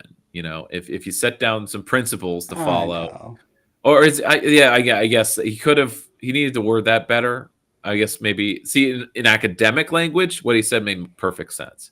Okay. I guess, but he needed some nouns to clarify or adjectives for what he means. What's good and what's bad in that, is it good to have, so it's bad to have blueprints because once you do, you're set into what kind of technologies will develop, which is true. There's a reason why we have the technologies we do, the internet, smartphones, and it's not just because someone, Star Trek envisioned a flip phone, but as he pointed out, the shift to finance capital shifts the investment to information technologies. So our rocketry sucks, but our handheld communication device technology is really great. Phenomenal. Yeah. And we're doing this. This is information technology. So, but we don't have handheld nuclear reactors. No. Just around the corner, though, I'm sure. or rather, we haven't developed good energy technology, but we've developed great information technology. And I guess there's an assumption in the tech sector that once the information technology is good, we can unleash our creativity and we'll solve all the technical problems. Yeah, just apply Chat GPT to build better energy systems. That's the singularity. Singularity makes everything else moot. Right. All right. Well, let's wrap this up. The way to start is not to come up with a model, but to come up with a means by which people can actually decide for themselves what sort of economy they'd like to live in. But that's a model. The means is the model. Yeah. How is that? Yeah, that's something this is why I'm not a full anarchist, right? The anarchists will say we just need to focus on the means, not the ends. Yeah. But the means are like what? How is the model not the means that you're going to use? Like you need a strategy, or else it's like we have a bunch of hammers, and we have the means of building a house, but without a model of what house you're going to build, Right. And by the way, the model is not just the blueprint, the plan, the prefab. I'm referring Yeah. to the design process Sure. of looking at your site and making the hundreds of decisions Well, sure, and to the get the logistics too. Earthship, Yeah. and that's a model. Mm-hmm. So that I think there's just a mistake of separating these concepts when they're not separate at all. Separable. Yeah. Yeah. I would agree with that. Okay. Ideas are scarce on this. This is not a natural way to think. This is a result of a 30-year campaign against the imagination to convince us that people are not basically imaginative or ideas are not out there. I would say there's nobody on Earth right now who could not think of at least one idea of how to solve a common problem that plagues us that none of us could have thought of, right? Now, why is it we're not hearing those things from them? Well, because 99.9 of them spend most of their lives being told to shut up all the time. And we need to figure out how to create mechanisms to stop doing that. And once we do, I think the rest will take care of itself. Gotcha. So free speech absolutism is the key. Yeah. Right. Just not let people shut up. The rest will take care of itself. Yeah. The rest just takes care of itself. Yeah. Again, that's just the takeaway from probably 2 hours, and he has many other lectures. It makes you think. It makes you think. And that's what a Absolutely. good thinker would No, do. I love his stuff. Zizek doesn't provide answers. That's not his job, and Absolutely neither true. is Graeber. Absolutely true. So, okay, that took a while. I'm sorry. That did take a while. No. But I knew it would. It's my I fault knew too. that was it Yeah. was a risk putting that first. But I guess now Sure. the other ones we can focus. Yeah. The So the next shorter one- one next, I would assume the left opposition evaporating. The Or the left vanishing without a opposition trace. one I think would be a good. Okay. Yeah, that would Yeah. be a good counter to Let's this do- actually, because it's working off of Doug and his motley crew of interview subjects who write books. Mhm. They're definitely not the anti-Graeber, but a good counterpoint because they're Marxists, and Marxists are like, no, we totally need a model for organizing. Like we did it your way for the last 30 years, and it's got us a lot of interesting things, but also the left has been dead. It's dead. Yes, yeah. It's dead. I don't know what you're referencing. But Oh, sorry. Well, there's this. Sorry, Aaron Brown's been using this Trump soundbite. It's just literally him just saying "dad," but like "dad." Oh, Dad. Oh, yeah. It sounds like he's saying "dead" or like Yeah, "dad," but it's like hard to with say. a short with no e. So Yeah, it's that's like it funny. could be either way. So I kind of in my mind I'm thinking like he's saying "dad" or "dead." It's like it's the same thing. But RM's been using it like for everything now. He's Yeah. overusing it, but that's that's his kind of way. his shtick with his This is way. soundboard. Yes, Yeah. exactly. It's dad. It's Oh Dad. look, they want a dad. It's me, Aaron Brown. I'm your dad. Yeah, that's right. Okay, enough of this. That's funny. Oh, and thanks for the follow, Beligarita. So yeah, so a little context as far as the Greens go. Howie and other eco-socialists in the Greens, we've always when we want to actually challenge Democrats and not apologize for it, we put ourselves as the left opposition. Okay. And that's kind of how we see ourselves as a party, as an organization. And so is, I suppose, the IWW and any leftist group that actually just either opposes electoral politics and says no, don't give a shit about the Dems.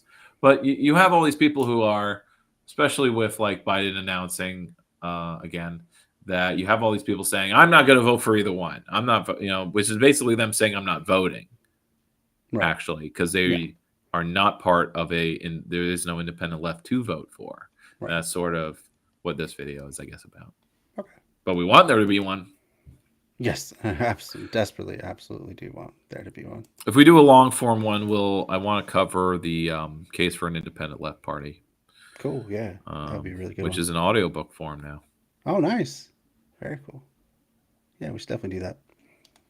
All right. The left This is- opposition vanished without a This trace. is Douglas Lane's fun, meditative videos. Yeah. Yeah, I'm subscribed. Sublation Media. Sublation.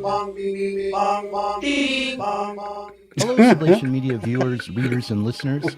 It's me again, Douglas Lane. And in this video, I'll be trying to persuade you that since 2016, the reality TV show star and real estate tycoon Donald Trump has done more than disrupt and change the character of the Republican Party, done more than unleash a lumpen mass onto the floor of the Senate. He has replaced the American radical left as the primary source of dissonance and opposition to the U.S. state and its corporate culture.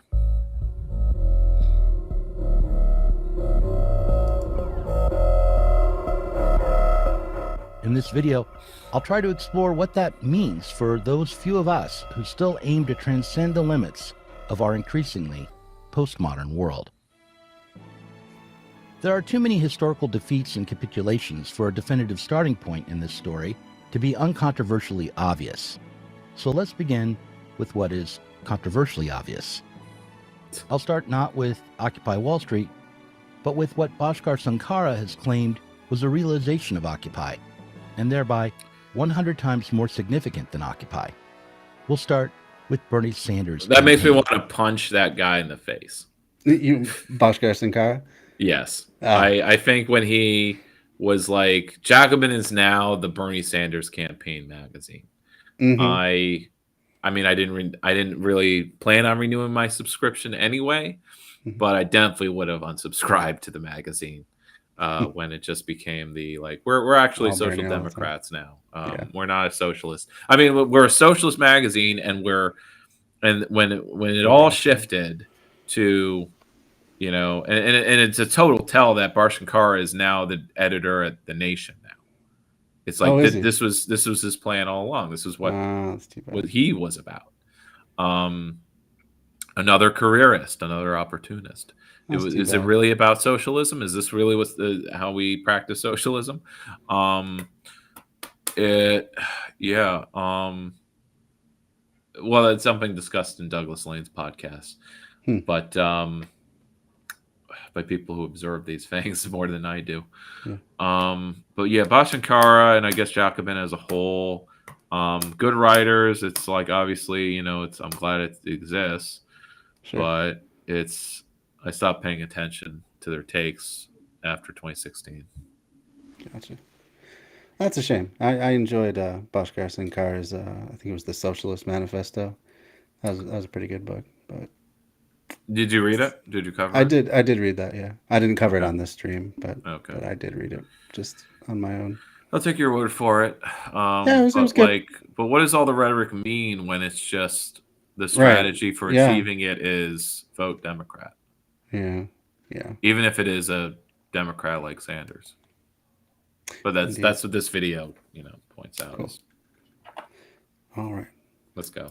I'll stop Yep, here. let's go. In Chris Gatrone's upcoming book, The Death of the Millennial Left, this last Marxist explains that Sanders' political revolution was explicitly an electoral strategy for raising turnout, especially among younger, newer voters, and thus returning the Democrats to a congressional majority that they had enjoyed when Obama was elected until the 2010 Tea Party congressional election insurgency. Sanders represented the left wing of the Democratic Party, a wing defined by its relationship to organized labor, along with its rejection of the neoliberal era or the Reagan Revolution. He was, like the Occupy Wall Street movement that preceded him, the Democrats' answer to the Tea Party, because, like the Tea Party activists who largely emerged from the remnants of the Ron Paul campaign, he was an answer to statist neoliberalism. It's worth taking a sidestep here and remembering the appeal of Ron Paul. Paul described himself as a constitutionalist and an advocate of little government, which might have put him into lockstep with the Republican Party defined by Reaganism. But it did not. Instead, Paul was a radical. He opposed the neocon agenda of the Reagan era, opposed the nominally Randian Alan Greenspan for his accommodation with the political realities of post-Fordism, and most significantly, for the argument I'm making in this video, opposed the Iraq War, the War on Terror, the Patriot Act, the partnering of big tech and the deep state, and the banking bailouts of 2008. In reality, the Tea Party movement and Occupy Wall Street had much in common. The commonalities would include a rejection of the war on terror, anger over the economic crisis and bailouts of 2008, some of the same rank-and-file participants in the streets, and a process of self-liquidation into the two major U.S. parties. As Sankara has so often repeated, the Sanders campaign was an attempt to politicize and thereby realize the aims of Occupy Wall Street. No, I want to pause here. I don't know what data is used to make that claim, and I really do want to see some fucking facts about that, to say that Occupy Wall Street was subsumed into democratic electoral politics. Obviously there was some action of that on the ground where maybe you had, but I guess it's what do you think defines membership? That's the thing about a social movement. It doesn't have a membership roster, and it definitely doesn't have a head count that then you can use. You can just estimate it, right, based on likes, analytics, bullshit like that. And so I think making claims like that, because you have to make a claim sometime, right, about it, otherwise you can't say anything. But I think with a grain of salt, any claims are not really substantiated. No. Because when I think about, I think so too.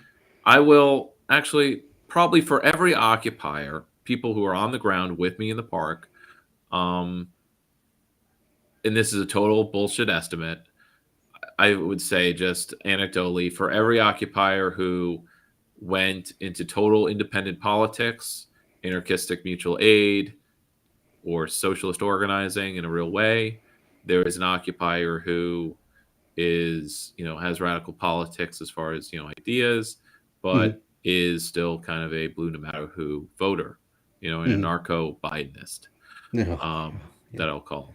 And because they're anarchists, but they're not Marxists, so they're not social, they're not going to join a socialist party, or an independent left party. They want to do harm reduction. So it's half and I think it's just half and half. And I'm talking about the kind of more the activists of the movement, not the joiners who were normies when they came in and they were kind of normies when they came out, or just a little more woke coming out. I would agree with that too. And just from my own anecdotal experience, everyone I know that for whom Occupy was like their defining political moment, and who still talk about it to this day, are very far to the left of any one of the Democrats. Freaks like me. Yeah, but yes, we're not. Me too. We're not. Yeah, sorry. And let's keep it there. Sure. Likewise, Trump's campaign was an attempt to politicize and realize the aims of the Tea Party. Both Trump and Sanders aimed to disrupt and change the parties they chose as vehicles for their respective movements.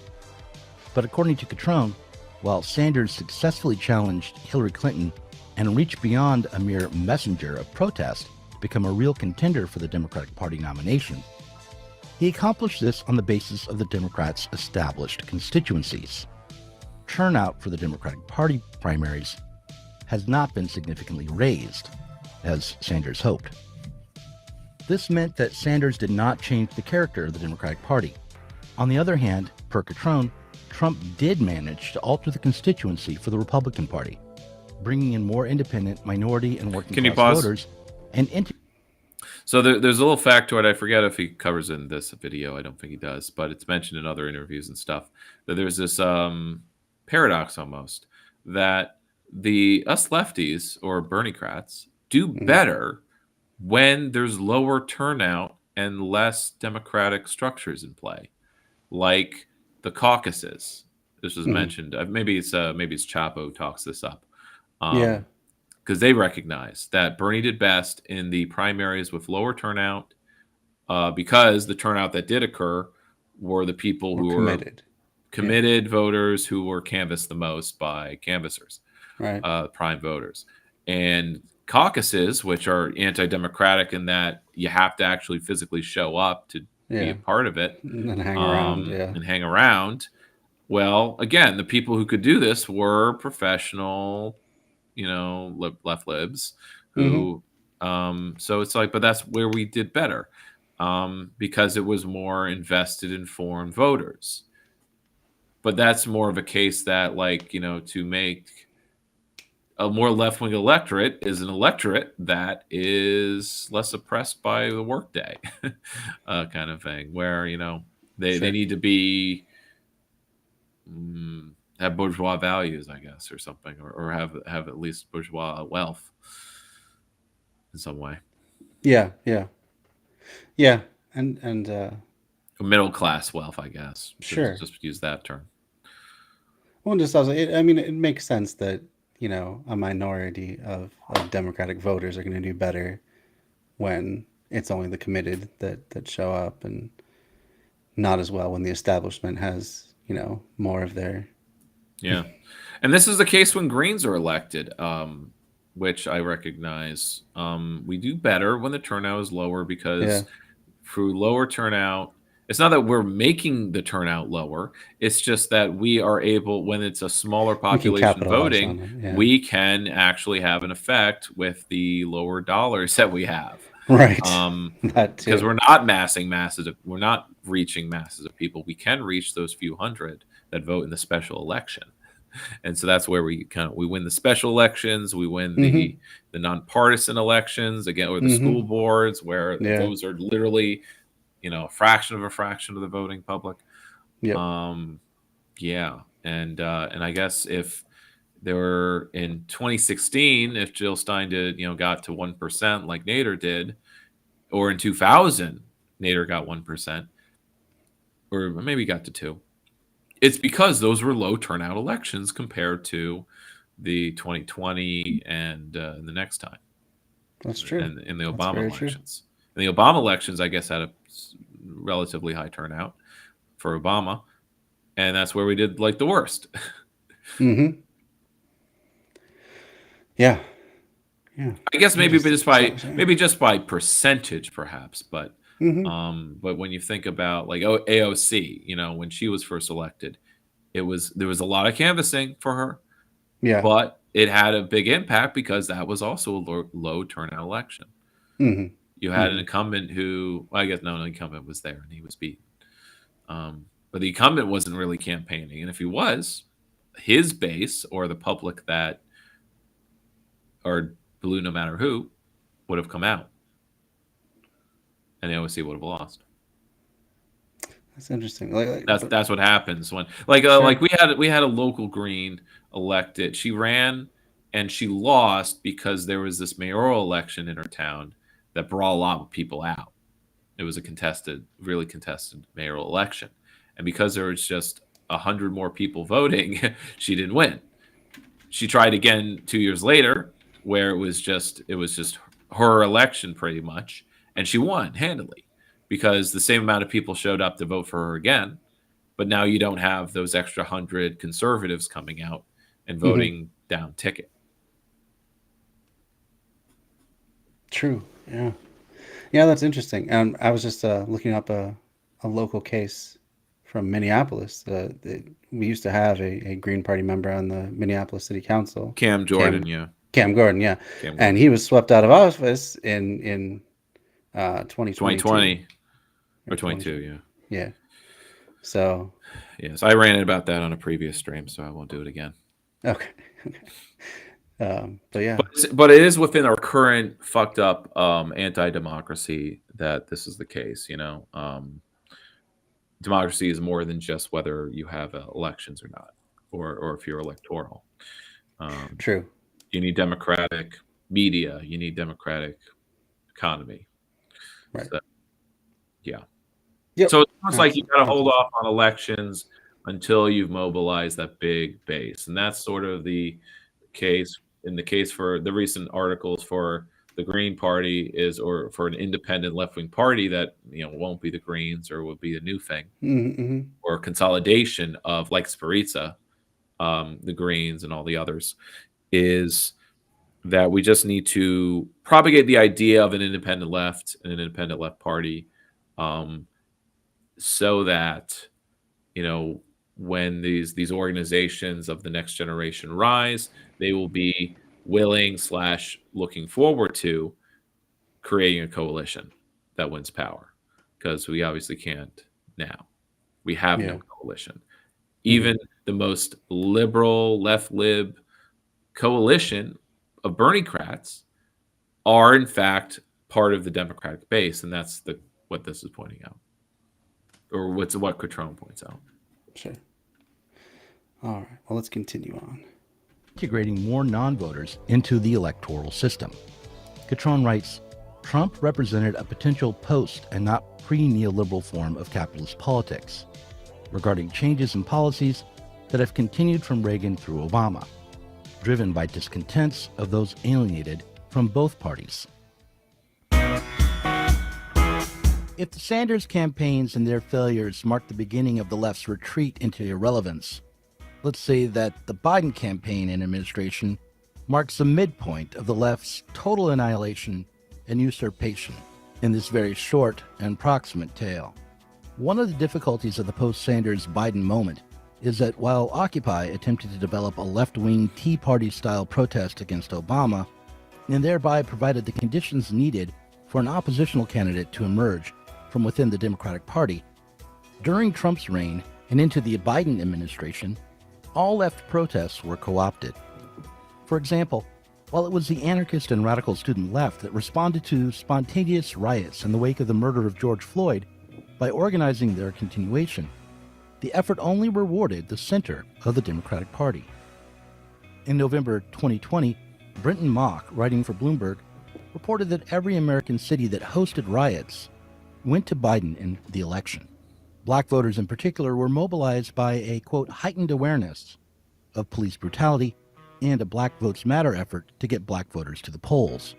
The radical language used by the protesters, whether it was defund or abolish, helped to, quote, excite a whole bunch of people to get involved. And the occupation of public buildings and street protests taught people, quote, how powerful our vote is, according to an organizer in Pittsburgh. Of course, the Democrats abandoned the effort to defund or reduce the size of the police presence in America. Our vote? But what is this organizer on? Yeah.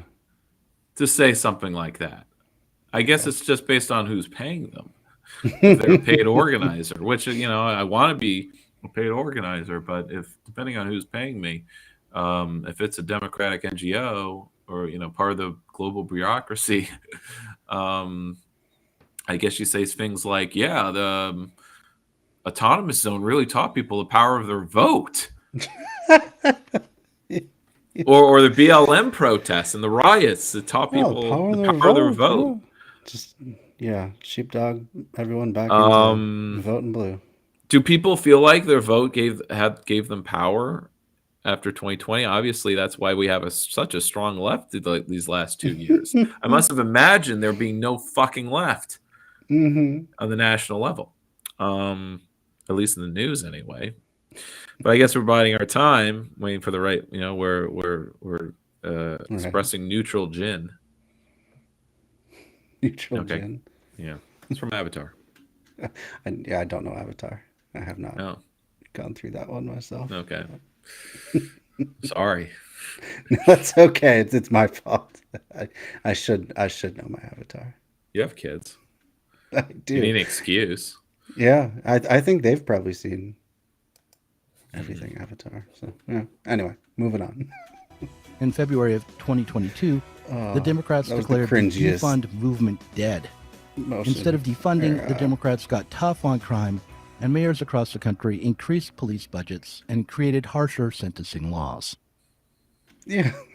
Let's all kneel for George Floyd and then fund the police twice as hard. Oh, yeah. That was the problem. Not enough police. Governor Hochul, her ads are like, thank Governor Hochul for standing up for putting more cops in the streets and fixing bail reform. Which, by the way, fixing bail reform in New York means subverting / slashing it. Because you see, we passed bail reform in New York, and the election, our last election, it was an election issue, at least made by the politicians, that the bail was a problem. The bail reform was a problem. But of course, it's just reactionary, as you know. Bail reform meaning like not holding people in jail for not being able to pay bail. Yeah. You're letting the criminals go. Revolving door, and they were making a campaign issue out of it, and centrist Dems are all too easy to oblige them. Yeah. Especially our governor, who is a literal blue dog.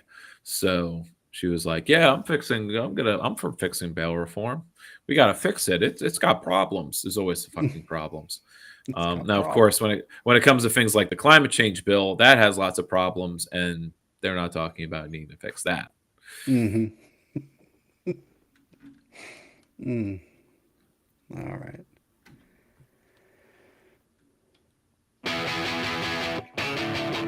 Oh yeah. Good vote. By 2022, the George Floyd riots were a distant memory, and the tactic of violent confrontation through protests was ceded to the right. After January 6th, the word riot no longer held any emancipatory potential, but only pointed to reaction. Likewise, while anti-war sentiment and opposition to the security state had defined the left since 2002, after the invasion of Ukraine, which I'm fine with. I'm fine with riot not being like the main tactic, because it's not a fucking tactic. It's not a strategy of any kind. Super effective. Yeah. It's a punk song, so it's an aesthetic, but that's all it is to me. Yeah. I hear that. Let's start a riot. Okay.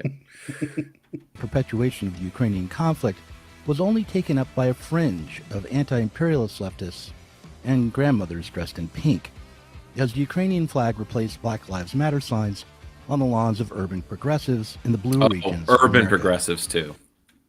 Yeah. Urban progressives too. Yeah. And anyone for whom a sign is going to be the extent of their political organizing. Well, who gave them the sign? An organizer did. Well, they probably bought it on Amazon. So, sure. Guess I could canvass them and ask, were you given the sign by the local Democratic Party, or true. Did you buy it yourself because you're such a great supporter? Yeah, right. Before the Democratic Party's Iowa primary, the COVID virus officially reached America.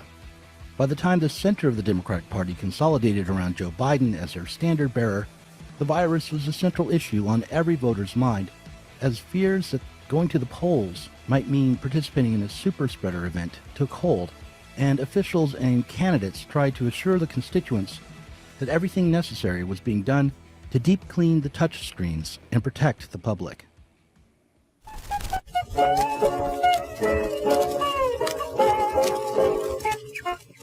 As the prospects for something serious developing out of Occupy and the history of the left that it represented dimmed. This is how he starts all his vlogs, by the way. I've listened to a few, and he always starts them basically looking like this and singing something. He sings a song, singing almost off key, a full some random song. Full song too. And I'm like, this is weird. It's a weird way to do it. I don't know that I particularly care for it, but I usually just skip past that part. So he doesn't comb his hair down or anything. Right, yeah. He's definitely leaning into the disheveled look. Dropped out of the race, the laptop left was comfortably parked at home, scrolling through Twitter looking for right-wing anti-maskers and COVID skeptics to denounce. It was a good distraction from the malaise, the crippling depression that hovered in the background. When Sanders dropped out, he delivered his movement, his funding mechanism, and his votes to the center of the party he'd been trying to change. It was a defeat that had to be reckoned with, but that seemingly couldn't be reckoned with. To unravel what had gone wrong would mean unspooling a history that certainly traced back to well before Occupy. Locked down, defeated, the left retreated into various familiar roles. The second most cringiest performative act that millionaires and billionaires singing Imagine together. Yeah. Under lockdown. Oh, again, now when it's on, Doug uses the left here to kind of refer to anything left of, I guess, Barbara Streisand, I guess. Yeah. So he's using it in a very broad way, I suppose. But again, he's talking about like a left as the left is meant to be oppositional to the current power structure, and it isn't, or at least so it isn't the left. It is, there is no left. Right. That's why Right. Chiptune and other Marxists say the left's dead. There is no left. Left is Right. oppositional. Now, of course, there are leftists where we count ourselves, and Sure. I try to be in organizations that are made up of them. Right. Which is why it pains me to be in a business union where most of the people aren't actually leftists of any kind. Right. I was invited by a fellow leftist to be an officer, so that's kind of my reason for being there. Yeah. Otherwise, it was something I was okay ignoring. And going to the picnics, because the picnics are apolitical, and if it's brought in, that's like, oh, could we have a political committee? And like, oh, no, we don't want to do that. No one can agree on anything. Or like, it's just, it doesn't work out. People, it's like, it causes fights. Like, it causes fights because you don't know how to run a good meeting, I suppose. That's my thinking on it. It's like, Gotcha. Yeah. All right. Well, yeah. Let's get to the end of this before we run out of time. reaching. And thanks for the follow, Tactful Grown. Yeah. We got some interesting follows tonight. I also forgot to mention large scale pursuit. Large scale pursuit. I don't even know what that's supposed to mean, but sure. Almost seems like a little bit bottish, these names coming up, but I guess they've yet to say anything, so who knows? As well. Wait, why would bots follow and not some people advertise get or troll? Yeah, some people get massive follow campaigns from these bots, and I forgot what the reason behind it was. But they'll get like 1,000 accounts following them, and maybe it's like a GIF, like, oh, here, feel better and have follows. No, there was some nefarious. There's some nefarious purpose. I'll have to look it up, some other time. But yeah, we splintered into a million different directions, but each new version of the left was only a repeat. Like a teenager on Tumblr, we became obsessed with our self-definition. Maoism and Stalinism had a resurgence. China became a beacon on the hill, beckoning many of us to commit even harder to Biden's COVID policies and to scorn every demand for personal liberty as reactionary. But if we'd been defeated, at least we'd taken down Trump and the reactionaries behind him with us. At least we could be assured that Richard Spencer and the Proud Boys were suffering too. With January 6th, Trump had finally gone too far. He'd lived and ruled as a 4chan meme, and like every other meme, he'd outlasted his appeal. Trump was gone, we told ourselves. Trump was gone. Only, we were wrong again. The indictment of Trump for campaign finance violations and the falsification of records arrived after revelations that the public had been misled about the origins of COVID, had been misled about the efficacy of vaccines, and that the state had systematically censored debate online in order to control the discourse. He's just listing things that like neoliberalism does, by the way. He's not really listing specific things that matter. I had to re-listen to this. Mm-hmm. He's just listing like the things that remind people that the status quo sucks. Right. The thing that made them upset in the first place 13 years ago. Absolutely. Indictment arrived after the Twitter Files hearing, wherein Democrats demonstrated their lack of fidelity to the First Amendment and exposed the party as authoritarian and duplicitous. It arrived after the failure and subsequent bailout of Silicon Valley Bank. It arrived after years of inflation and decline in real wages. It arrived at a moment when the health impact of the lockdowns was impossible to ignore, and what's called excess deaths were surging. It arrived in a moment when dollar hegemony appeared to be at risk. The U.S. was rejecting Chinese efforts to broker a peace deal in Ukraine, and at a moment when 71% of all Americans believed the country was on the wrong track, according to an NBC poll. It is at this moment that Trump faced what 76% of Americans believe is a politically motivated indictment. The more that a broken system tells you that you're wrong, the more certain you should be that you must keep pushing. Unless we can organize an independent left, a left unlike what we currently have, a left that can oppose the federal government as it extends itself into every aspect of our life, a left that can oppose the rising authoritarianism, then Trump will be the only opposition there is.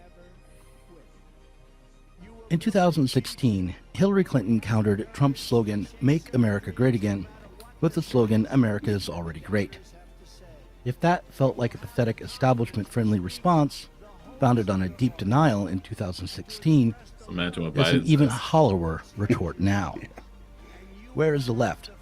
Even the old sectarian newspaper-selling left. It's been liquidated. We should recognize what that means. Tonight, I'm asking for your vote. And tomorrow, let's make history together. I'm Hillary Clinton, and one last time, I approve this message.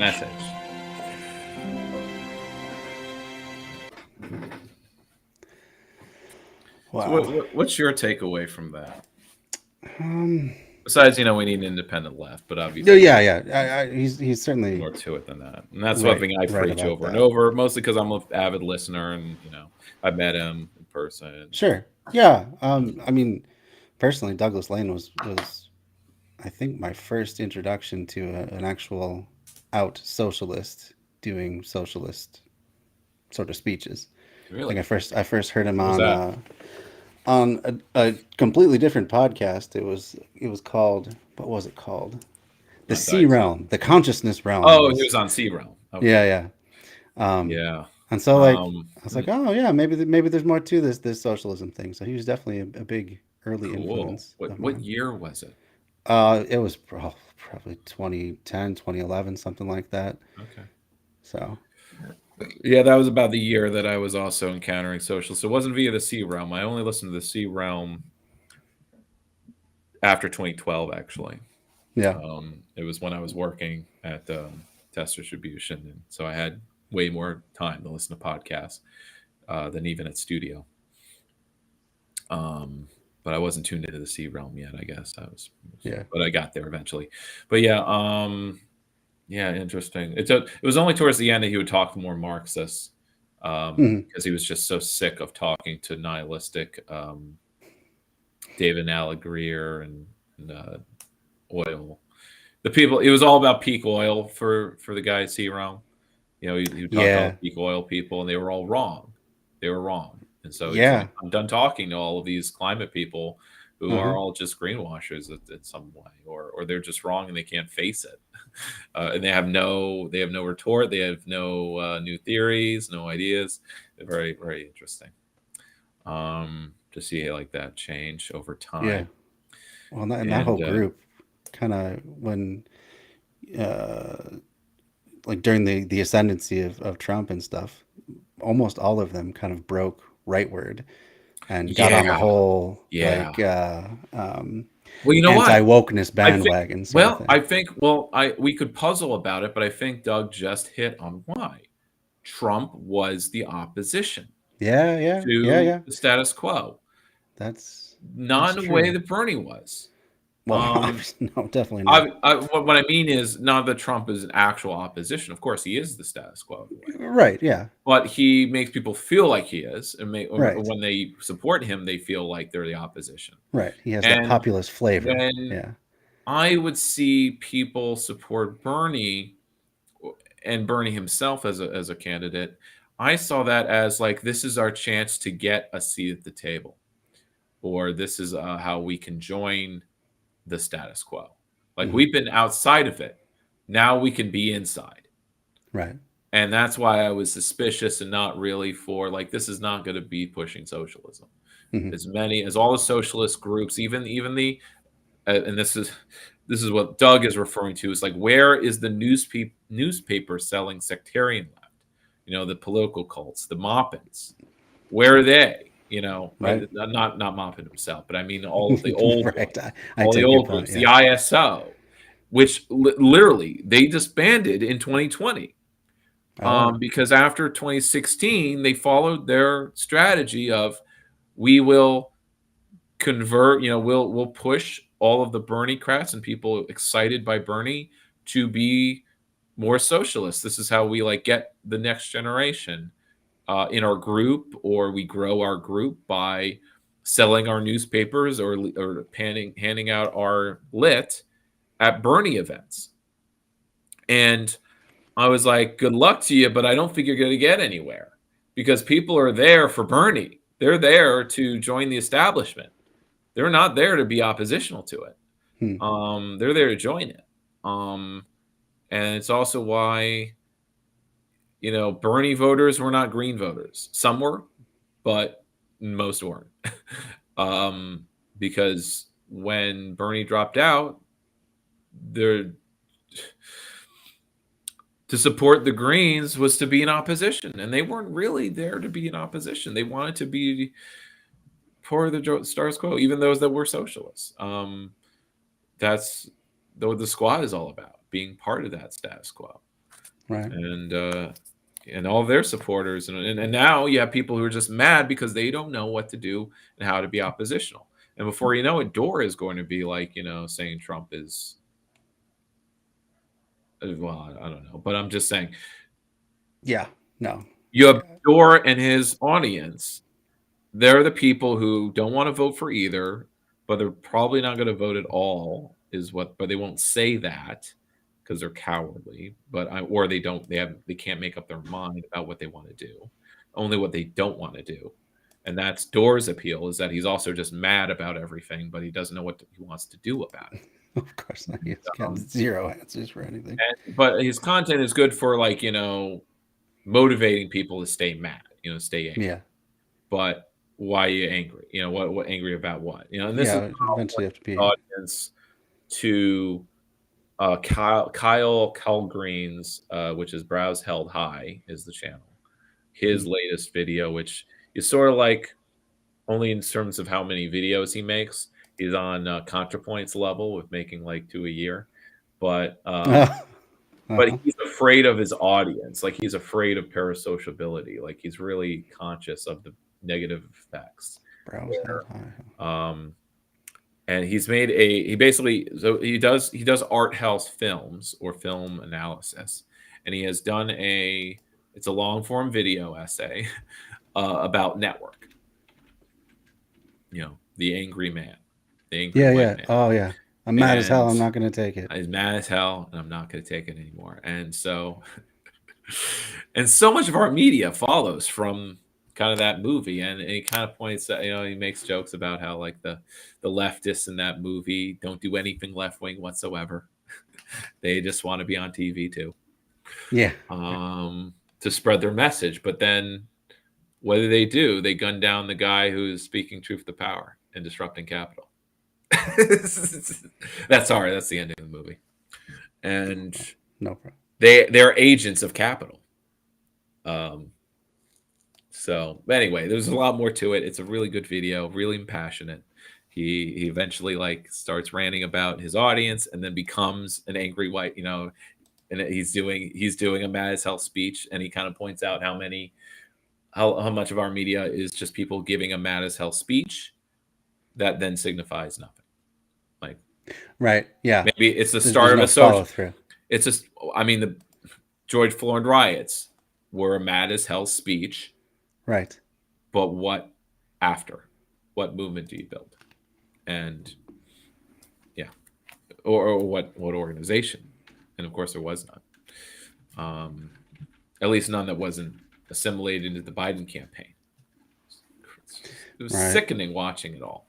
Mm-hmm. And so now you have, at least online, the laptop left. They're doing that. Like I think they're almost trying to create a stasis, some kind of stability, because as streamers, this is their job, their career. So there's not what. Yeah. Was he saying that Chapo is kind of at the heart of the so-called laptop left? Is that what he was trying to make the point of? Well, he's certainly, when he says laptop left and he shows Matt Crispin's vlogs. Yeah. Yeah, because after the Bernie campaign dropped out, they were really depressed. They were really down. Yeah. They basically acknowledged that they are a comedy show first and foremost. They're here to be Mhm. entertaining, and that they're just going to go back. They kind of actually, it sounded for a bit that they like, we made a mistake in trying to actually be political, Hmm. in trying to use our show and integrate it, or at least like we were aesthetically like part of the Bernie campaign. I mean, they were canvassing themselves. They were doing shows for as Yeah, benefits for yeah. candidates. I They remember. were integrated, and they, after the Bernie campaign dropped out, they pretty much saw like, I don't think they saw it as a mistake, but well, it failed strategy. You know, it's like, well, this was not the right thing to do because it failed completely. So they are like most of us, I suppose, left with a bunch of questions, a bunch of assumptions about what not to do and what doesn't work, and not too much else except to carry on their program as entertainment. Yeah. And I think that's most streamers, as like Dima Mama attest. Like, I'm an entertainer. I am an entertainer. Not, I'm a communist, but I'm an entertainer. And Yeah. and that's honest, but it's also annoying in that it's like, Yeah, well, yeah. It's like, could you what are you ever going to actually do with that? But but I still feel I feel there's some value in the stuff that they do, in terms of just being a gateway into actual organization yes, eventually. and that's what we They're can a do. good introduction. They're pretty easy to get into. They make Yes. it seem cool and fun to be on the left, and yeah, they're entertaining too. It's same sort of role that Hassan plays, Yeah. and so I think there's still value in that. So I'm not ready to completely write them off No, as I don't Douglas Lane. actually. I just I don't know, express my Yeah, frustrations that um real organizers are not like held up and interviewed all the time. yeah, and they But certainly should be. it seems like we're searching for heroes, and we kind of had one in Smalls. And it's not like he went away or died or was Yeah, yeah. There sold out or something. I certainly don't could be think. a lot more to come But from him. Yeah. where's the Amazon? Well, the Amazon Union, they had success, and then they had a bunch of failures, and Hmm. now failed drives, and it's like, well, what now? Where's the next Amazon drive? It's like, after the maybe railroad strike, which of course was not going to happen. What now? Where's the next Amazon Union Drive news? I guess we have to check in True. on that. I mean, it was only last year, right, that they finally Yeah. had their successful drive. So, I mean, there's still time. Was it only last year? Yeah, I believe so. That Okay. the New York one got Feels like recognized. longer ago, but Now, maybe I'm pretty sure I covered them on the Lefties Awards. So, okay. yeah. So I guess time is moving weird for me because Yeah. Well, it's been 3 years since 2020, and 2020 is like yesterday to me as far as like I know. Yeah. politically organizing is concerned, because I think since 2020 I've stepped back, and I think that does something where it makes time go faster, because since you're not doing anything, it's like time it's like skipping, it's like going in a coma, Yeah. and doing other things which may or may not have an impact. All right, we're at 10 for me anyway. Yep. I Yep. need to finish the union work here, and All right. and I got my show tomorrow, which I think I will need to do. I need to check. Yeah, okay. I don't need to talk anymore. Thank no, you. no. Happy May Day, everybody. Happy May Day. And to bots, maybe. Yeah. I checked. They were all created on the exact same day. So I'm assuming, yes, Yeah. they are bots. And they have But, weird names. yeah. Only 3 of them. How much damage can they do? Well, what damage are they doing? I don't I don't know. Why are they even bothering to follow me? It's So like a strange. spam attack? Like a DOS? I suppose that could happen, but not with 3. Like, Yeah. usually when these brigades happen of bots, it's like 1,000 follows at the same time. But does that Stuff like crash that. anything? No, but perhaps if they all like made a comment at the same time, it could. It would I change don't the I don't know. yeah, it would change the analytics, right? But Yeah, that's what I'm saying. That's why I'm thinking, like, the follows create an analytical pattern which it could be. is exploitable. How? I don't But know. I'll have to look into it more. But this was a fun time as always. Thanks for coming on, Yep. and I look forward to what we cover next. I will. I'll try to think of some kind of topics. I don't want to do things randomly as much, but anyway, there's definitely more. I have more in the bank, so we can go through that stuff. Awesome. It's just going to be 1 or 2 videos a stream or one. Yeah, because that's totally fine. Or we actually do a book. Or, Yeah, or we actually it'd stream. be good to do a book. What are the rules for streaming shows? We keep talking about streaming something like Lower Decks, or we could do Avatar.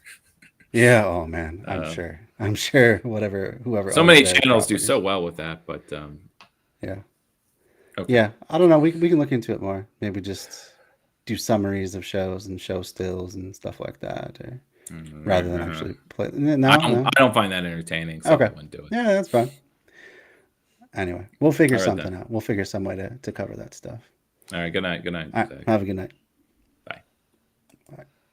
All right. Thank you, everyone, for tuning in tonight. Let's see who we can find online to shout out. Find someone to shout out, and then we will get out of here for the night. Let's see. Anyone covering anything interesting?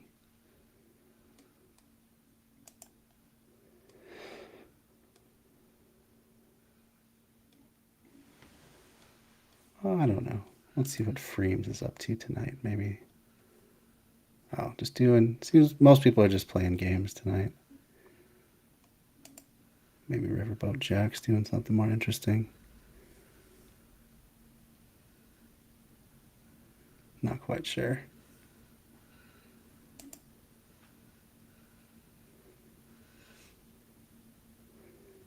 All right, we'll shout out Squidded Ear tonight. At least they're covering some news and politics and stuff like that. So check out their stream. There you go. And I will see you all probably next Sunday will be the next stream. So see you then. I don't have any idea what we're going to do, but we'll have a fun time doing it. All right, have a good night.